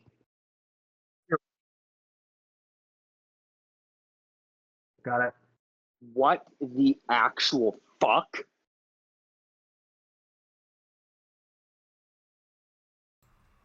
Duck and cover, Name's ladies and Frank gentlemen. Horgan. Name's Frank Horgan, United States Secret Service, and you're about to throw in your highness, not to kill you first, you damn monster, blah, blah, blah, blah, blah. As Frank did not notice that the sword Ozma is using is no ordinary sword, but rather a powerful magical kind. As both of Horrigan's wrist blades crashed against Ozma's, it released a ton of shockwaves and bolts of lightning. Ha ha ha, you think that knife of yours is going to electrify me? I guess what? I'm the conductor. He taunts as his Teslas begin sucking up all the... What the actual fucking fuck? Dude, I read that. Now that you point out, I read that and it didn't even seem like that's what was going on. Author, that is the fucking sword of destruction. Frank Horrigan would be a fucking splatter on the fucking wall. He wouldn't be absorbing it. He'd be going through the damn wall and all the way around the fucking world. What the? I'll take over before I say something I'm gonna fucking regret. So, Yeah. this is where No. things get kind of interesting and bad at the same time, ladies and gentlemen. Ruby, as Toby has stated many times before, and before he reiterates it again, and as Andrew has stated many times before he reiterates, Ruby is... When we did Cold War, when we had Dracula versus Ozma, I can't remember if Critical actually did have him bring the Sword of Destruction. I don't think he did. He brought just a regular sword, except he was using his own power, essentially. We essentially used anime logic at that point in time in having two powerful beings sword fighting against each other to the point where when both their blades collided, they essentially create a DBZ level crater. It is... This isn't, oh yes, Frank Horrigan is powerful. No, this is, in our story, in Cold War, this is a magical being as powerful as Dracula against a magical being as powerful as Ozma fighting against each other. This is like Vegeta versus Goku. This is like Goku versus Frieza. This is basically every anime fight that has ended with them punching each other in the fist as their fists collide, essentially, and creating a massive crater underneath. In this situation, this would be like Yamcha going up against... There are so many moments where Yamcha has basically been killed in the most dumbest of fucking ways from Dragon Ball Z and Dragon Ball Z Abridged that I can't It would pick be one. like if Yamcha with the toaster went up, tried to fight like Frieza with the toaster. Essentially, I guess is the way to put it. And here's the thing, everyone: the Sword of Destruction is a relic, is an relic created by the God of Light, which means it is not a human-made thing. It is something made by a god, a deity.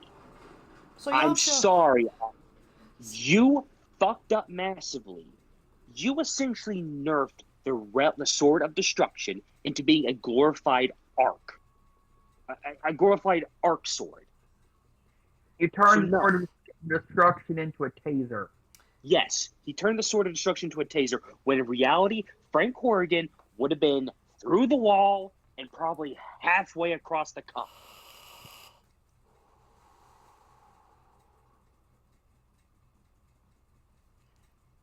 So what was that thing you were saying earlier when I was making the comparison, saying that you or Toby would take this concept and make it better? How's that stance? I say don't tempt me, and I still reiterate, don't tempt me. But I sorely want to do this. Do it. It's May. Me and Merc have agreed this is our Fallout month. Make this your Fallout month. Or work with Crimson. Crimson's making his own Fallout version of this. Work with him, man. It's just he didn't even you didn't even do basic research. There is no way you did research for this story. There is no way you did. I think this is a power fantasy You novel. Did. It is. It is. Really, like a power. I'm sorry if I come off sounding mean, but there is no way you did any research on this. No way. I'm sorry, but there's no way you did any research whatsoever. there's just the thing is, like I keep reiterating, these are not easy fandoms to write for if you want to write well, unless you are just focusing on Jesus. characters and general stuff. Oh, I'm So- getting so angry. My eyes are starting to get fuzzy. Let me take over for a moment, guys. Take a breather here. So, while they're taking a breather, here's how I would have written this fic. And yes, I would save this for the end of this video, but I think this is a perfect moment to talk about this. If I was to write this, and this is from me and Commando's perspective, basically we're going to take America Rising 2, Legacy of the Enclave, and we are going to have it to where the oil rig, and that was my phone going off, you heard that in the background, that's not cyberpunk right now, but what we would have done is we would have taken the oil rig, and basically what happens in the story that we're writing is that the Institute is experimenting with their teleportation technology. They want to see if they can try and actually refine a little more. Well, they mess up, and not only the base, but a good chunk of Boston itself, if not all of Boston, literally gets transported to off the coast of Mistral, but also in between what would be Menagerie. Essentially, we would take the concepts from Cold War and kind of wrote it over here. First Contact, and then them actually helping out the Faunus. Now, unlike saying this takes place so many years before the Great War, this takes so many years before the Faunus Revolution.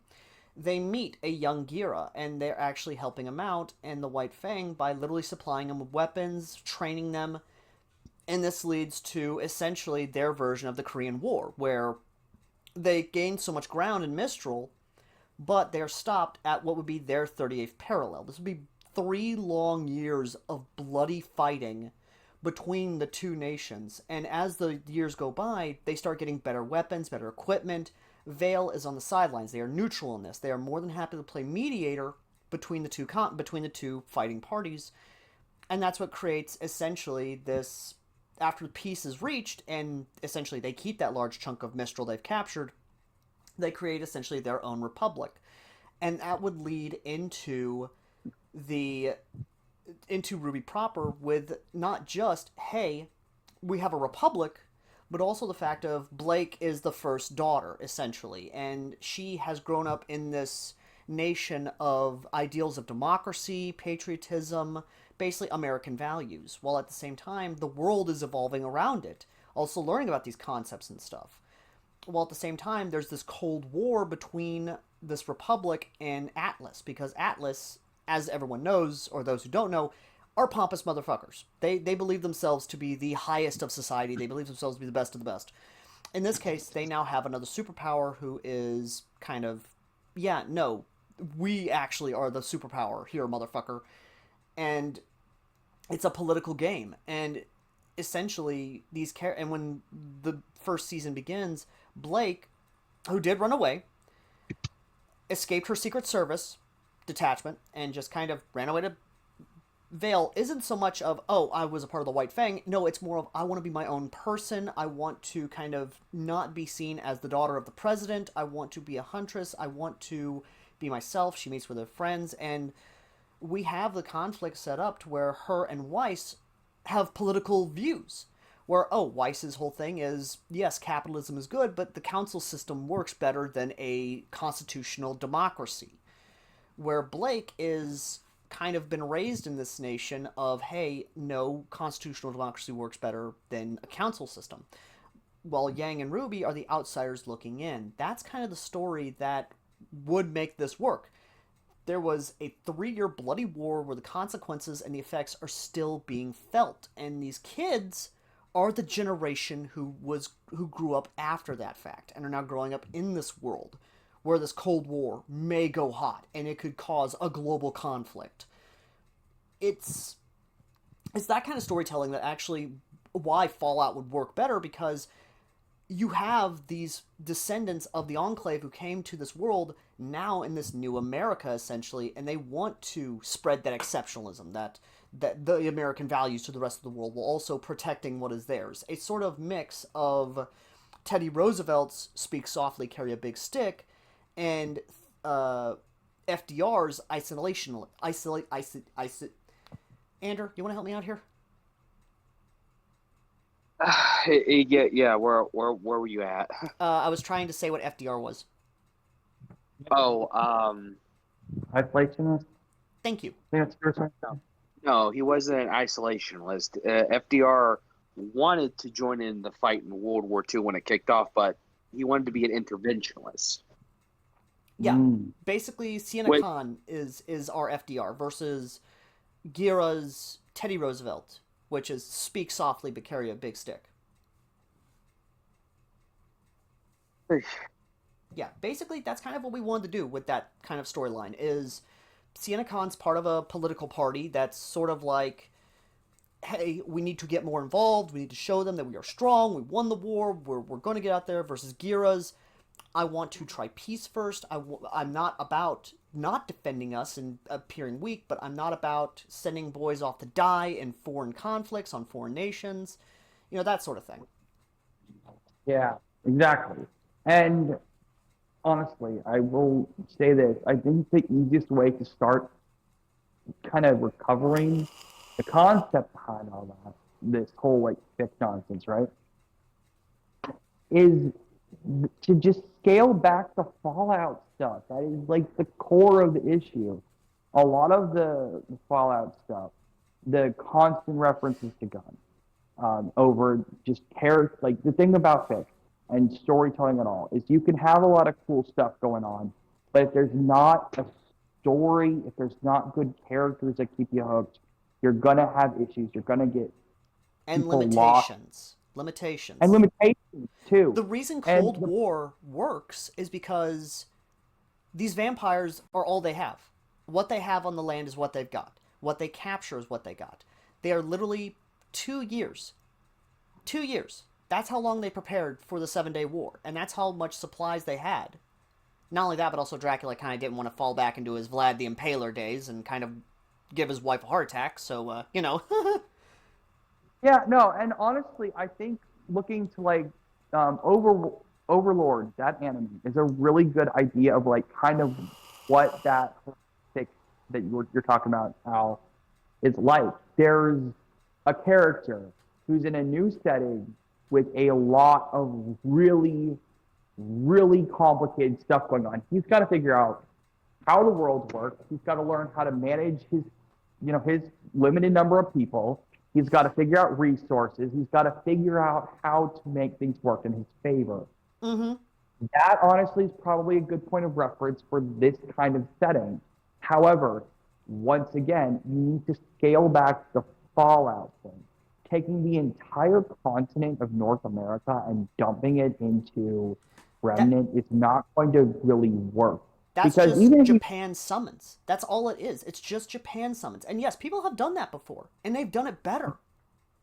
I mean, not to mention the fact that there's a difference between Japan and the entire North American continent, because there's literally ramifications of an entire continent being dumped into a world where there's already continent. Yeah. Yeah, see, Japan is the size of California. Also, you got to factor in the fact that, well, Canada and Mexico and all the other little territories and stuff scattered about North America are also still involved in the situation. So I know that they're talking about like just the U.S., but what the heck is going on with Canada and Mexico in that situation? Let alone No idea. Never majority explained. of the He doesn't even talk about it. yeah, that right At least there is story wise. Yeah. Maybe he talks about Story-wise, it in the maybe he talks about it in the timeline, but so far nothing. Also, why does Frank keep calling stuff muties? That's something I guess he only does that because that's all everyone ever knows about Frank Horgan. I'm sorry, no, Frank Horgan is a lot deeper of a character than just this is as far as you've come, mutie, time to die. Fucking line. Not only that, but the ending of chapter 3. Why this is my turn now to rant a little bit. Why in the name of God, of Moses, of Jesus, of the Holy Spirit himself, are they still doing the fucking Vital Festival? The reason the Vital Festival was a thing was because Vital was literally where they held the peace talks. What America... Because it said the U.S. led a peace talk on the island of Vital. they wouldn't know where that. Mm. Hey, I'm just telling you. I'm just saying what he said. The U.S. led a peace talk on the island of Idle. I know. I'm just No, looking at this. my question is, why the fuck would they come out and say, "Yeah, we're from a different world entirely," right after they literally, essentially showed the worst hand possible to the locals? I know I've brought the fic up a lot, but in Cold War, when Dracula revealed himself to the world leaders who had gathered to try, but by invitation, mind you, all the world leaders are literally by invitation of Ozma, are gathered at the table to try, because Ozma's trying to keep him from going to war. Dracula comes in and straight up tells them, in his own words, that he is their sin, their greed, their darkness made manifest. Basically pulling a Dracula and telling them that they are here and that they have two options. We can either break the bread of peace or we can go to war. All while his generals are off raiding the actual slave hub, the main slave hub in Mistral. He was just trying to he was trying to basically come out and show, yeah, no, I'm here to make peace, but I can still kick your ass either way. And of course, Mantle, we didn't treat Mantle as like a warmonger, because we straight up said that the only reason they're backing Mistral is because the treaty says so. If Mistral's attacked, then Mantle, by the treaty, is obligated to fight with them. Which is more in line with actual modern treaties and why with World Wars honestly partially occurred. Because especially the first World War, it was World War One. People it was just the domino effect. That's all it was. Straight up domino effect. Moving on. So the ending, though, I'm sorry to you. I'm sorry. I legitimately want to believe you can make this work. I really do, but I personally will not review this. I can't. On my own principles, I can't review it. But Ander, Crimson, with how much before I even hit record on OBS to record this discussion, this impromptu discussion, they got angry enough that, yeah, no, not only is Crimson Wearsoft, to those who don't know who I'm talking about, is writing his own version of this. But Ander here apparently is pissed off enough that either he's going to take a shot at this or he's going to join Crimson for this. Only reason why I'm not personally going to write my own version of this is I know I cannot do it justice. And even still, I'm tempted to do something I know I can do justice out of sheer spite. But the biggest thing that I will keep reiterating is you need to watch scale and consider consequences when it comes to situations like this particular fic. Crossovers are not easy. I will consistently state that. Mm-hmm. Because you have to factor in a lot more lore and detail and baggage before you even get to actually writing the fic. Mm-hmm. Best fics are the ones that take the time to really carefully think out what they're writing and what it actually means for the consequences of it. Mm-hmm. So, Ander, your 2 cents.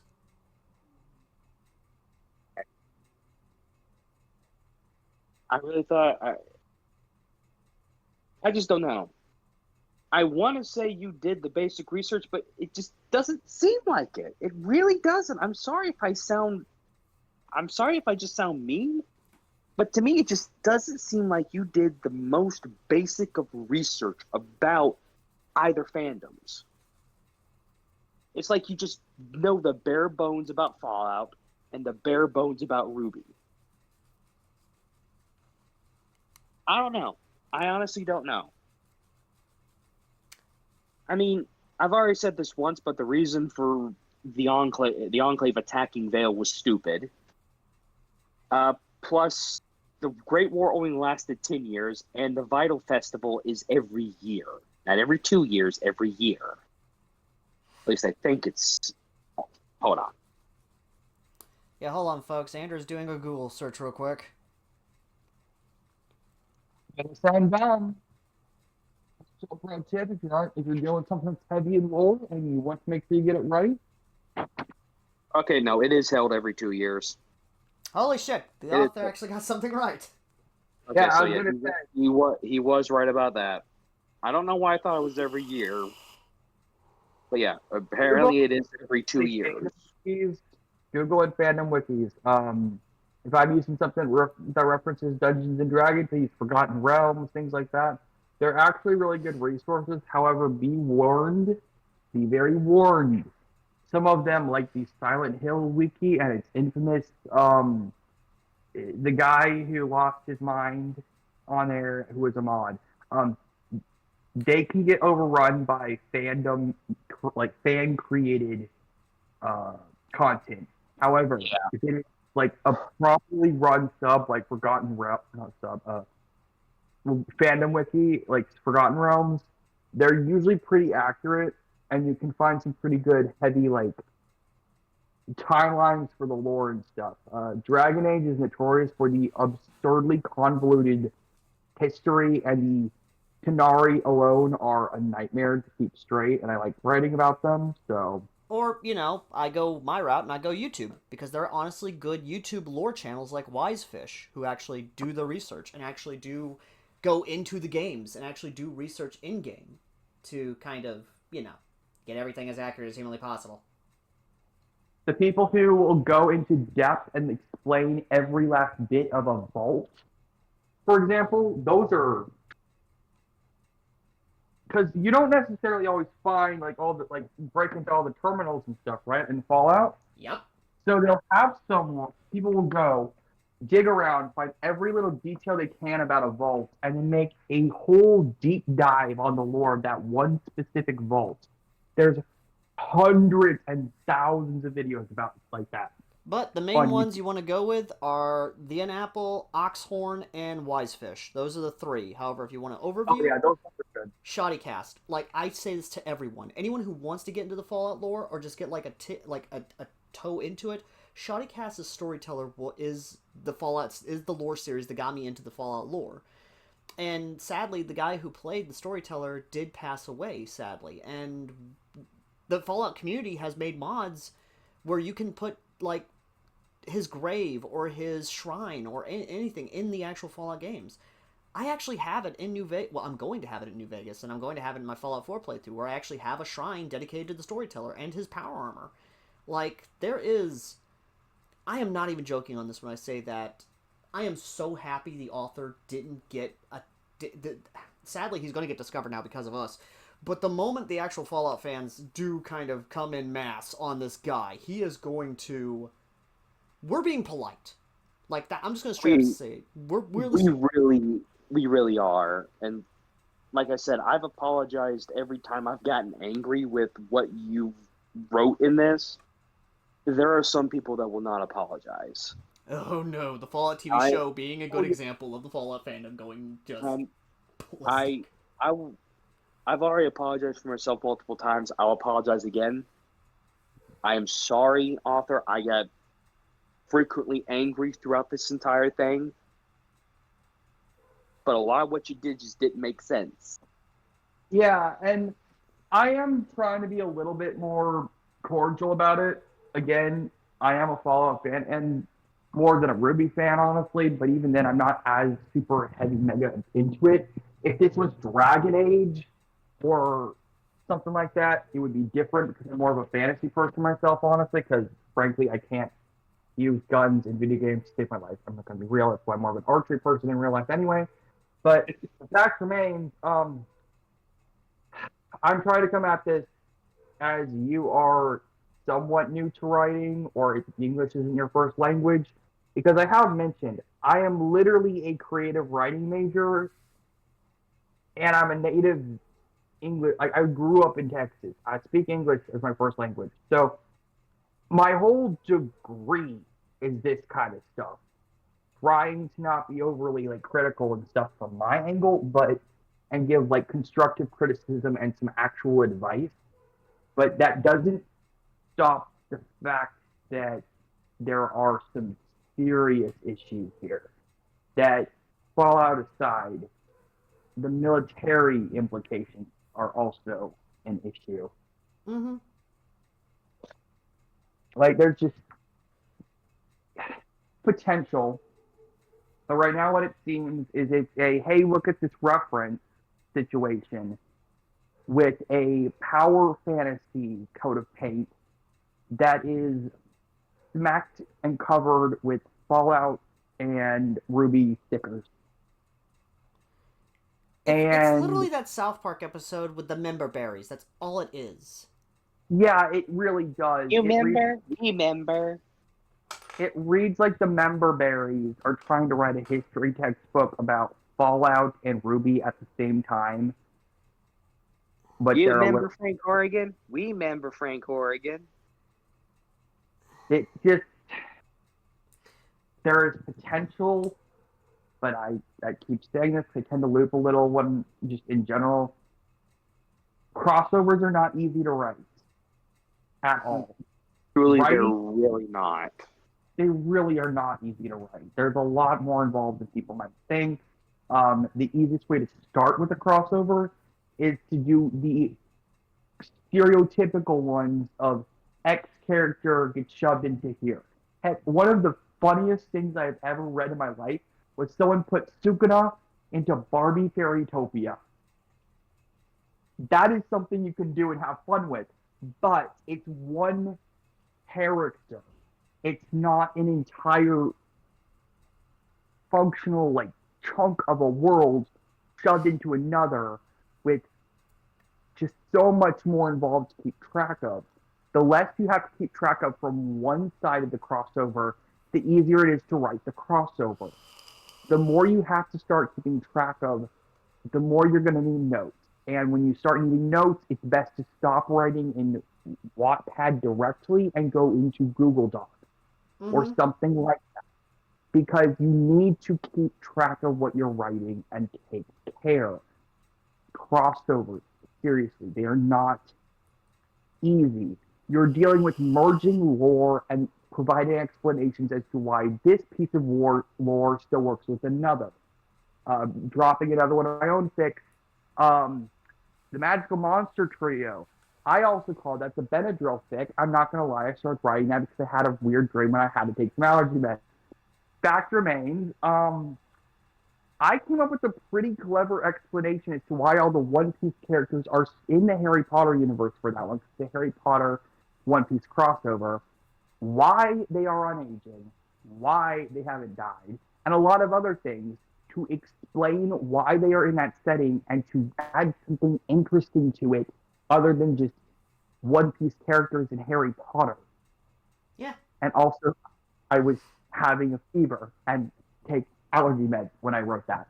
So the fact remains, though, if you the more you add on to a setting from another setting, the more you have to explain why one thing from setting A is still going to work in setting B. So if you have, I don't know, in setting A, there's a specific kind of like plant that makes you sick, but in setting B, that same plant doesn't make you sick. Well, there has to be a reason. Well, maybe it's because people from setting A are just a different kind of person from people in setting B, so they are naturally allergic to that plant, like dogs are allergic to chocolate. You can come up with explanations for things like that might seem minor, that will bolster things out. But when you get to stuff that's major, you have to have a solid explanation. I've mentioned a couple times if I have to combine something that's got sci-fi and fantasy, I tend to find a middle ground and make it to where some aspect of the magic is tied to radiation or something. Because that way it kind of makes sense to kind of obfuscate it for both groups of people. Things like that. You have to find a way to kind of hitch down the middle the two worlds. And the more heavy-handed you are, with one side and the less heavy-handed you are with the other, if it's not well balanced, you're going to screw up royally. It's why it's a lot easier with crossovers to just dump one character into another world, because then that character has to deal with everything from that other world on their own and adapt to it in one character. Larger chunks of one world getting merged into another makes it a lot messier. Mm-hmm. And this is from someone who almost exclusively writes crossovers. So. And this kind of comes back to me and Ander, even, when we were doing pitch videos. Like, we did one for Code Geass in Fallout. And that was an idea that was actually, let me do a quick little check on my thing, because, let me just, I'm just going to check some real quick when we made that video, because I think that was, let me take a look here real quick. That was at least a couple years ago, but while you're going on with that, back that was to a year ago. Wow, really? Yeah, 1 year ago, June 5th, 2024. We made that video a fucking year ago. Holy shit, dude. Actually, in 1 month, it will be a year. Holy shit. But yeah, back with my story. Like I told y'all, I spent 6 months researching. And like, I literally did. I literally looked up weapons and equipment of World War II for both Allies and Axis. I literally,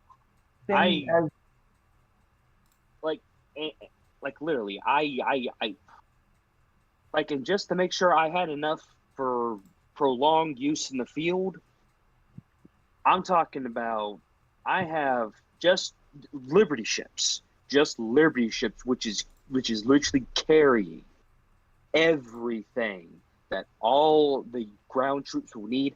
I have 30 Liberty ships.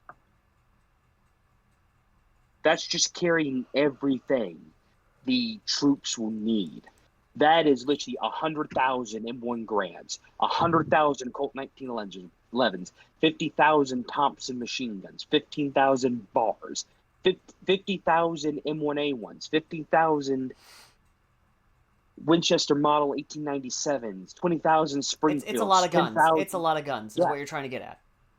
Not only that, but like mortars, mines, howitzers, anti-tank weapons. We get it. We get it. You did a lot of research, and you got a lot. Basically, what you're trying to say is, you did the research, you made accurate as possible, but you still made it entertaining as possible.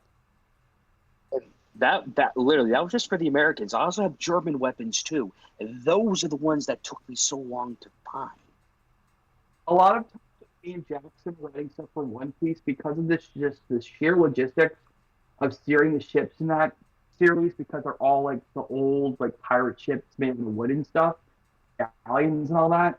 We will straight up take advantage of the fact that the Going Merry was horrifically undermanned, and just take some other characters we like, and even like just some random one-off OCs on occasion, and load up the ship with more people before they even get out of the Grand Line. Not out of the Grand Line, to the Grand Line, to just make it functional and also provide some like bolstering back, groups, of other characters like Johnny and Yosuke, to just make it more entertaining in general, because you have more chaos with more people on the ship. Like, you don't have to necessarily go too hard with it. You just gotta, consider a couple little implications and take advantage of it. It's a little bit of a skill, but again, the trick is to build the skill out. Honestly, I didn't post anything fanfic-wise for a while. So my first fics that I posted were far better than others might have been, but that's just because I didn't post anything until I was like 18 or 19, and I'd been writing since I was 12. So it's not something that comes overnight. And I'm saying this as someone who has a literal major in this, like college degree. It's going to take practice. You just need to work on the skill. And a lot of what we're saying, other than just the objective criticism, is us just trying to give some advice based on our personal experience. Mm-hmm. But yes, We want you to do better. It's just that some people don't do better without criticism. There is mhm. a difference between constructive criticism and being mean. And this is us providing constructive criticism. Yes, We're not trying to be mean. yes. I No, know we're some just, people. I know some people will say, "Oh, you're just being mean." No, we're not. Trust me. If we were being mean, there was a whole lot more we could have said that would have been extremely not nice. heck, when you get as good at like using the English language as I am with my degree, you get really creative with insulting people without using a single bit of swear word.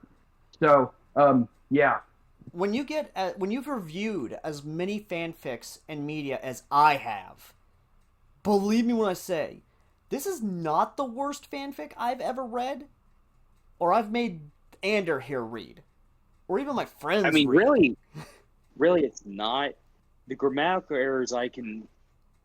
It's tough to read on the eyes. That's true. But mainly, what gets my go is literally the crappy way you've combined the two worlds. And I've spoken my piece about what I would have done differently and how I would have done it and sort of the themes I would have done in the story. And that's what makes it honestly better. That's what legitimately makes it like, hey, this is what it could have been. This is what it could have done. This is what could have gone on behind the scenes of what's going on politically speaking, what's going on thematically speaking. I mean, hell, you can see that in Cold War, what me and Critical are writing, because it's not just vampires. It's also two different cultures now being in Remnant, and how that's affecting the world around it. Well, I say two different cultures. It's actually one is literally our version of Japan and China mixed together, and the other one is literally essentially a weird European version of America. Yeah. But no, seriously though, it is something that I legitimately wish could be done better. And to authors who are watching this, not just the main author of the fic we're discussing. This isn't a review. This is just a discussion. Whether or not there will be a review is up to Ander and Crimson. I don't know why I keep saying critical. Jesus Christ, I know too many people would C as their first as CR as their first initials to their names. Jesus Christ. It's up to them whether or not they want to actually make this into like a 30 or maybe 40-minute review. But this discussion video has gone on God knows how long. Oh Jesus Christ, we're almost at the 4-hour mark. This will be one long video. And I have to edit it. Lucky me. So, ladies and gentlemen, thank you for tuning into this impromptu discussion. Ander, to the folks at home and my own curiosity, and probably Toby's, have you been sufficiently upset enough to where you'll join Crimson on his version of the story, or will you try and make your own, or probably do a pitch video? I am not sure. I'm not sure yet. Am I sufficiently upset enough?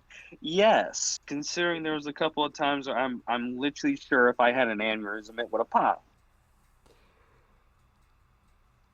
So I don't know if I'm gonna be. I don't know if I'm gonna make my own. I honestly don't. I mean, if I do, I'm gonna do like I do with all my stuff. I'm gonna sit down, research it first.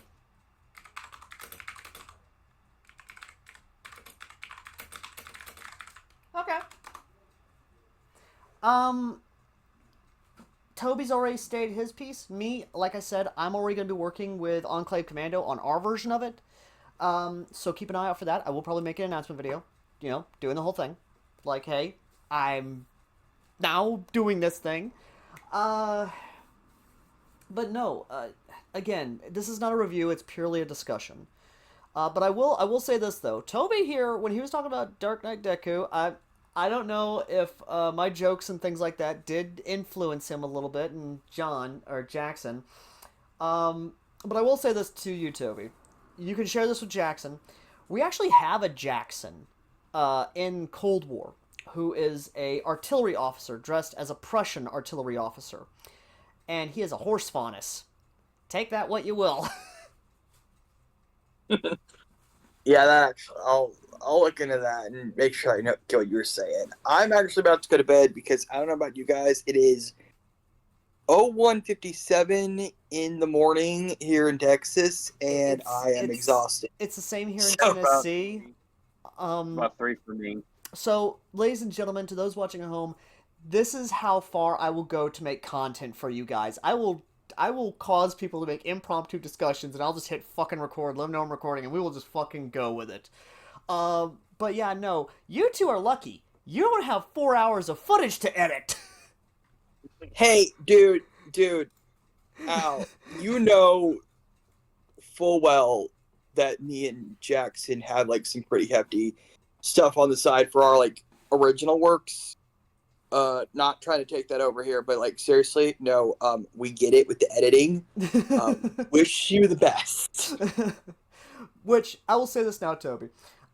If you ever want to get into reviewing, you are more than welcome. You and Jackson take a look at Cold War and just you are more than welcome to take a look at critical stuff and give your thoughts on it. Like critical, I have a general rule where I don't review what I write because hey, that's a bias.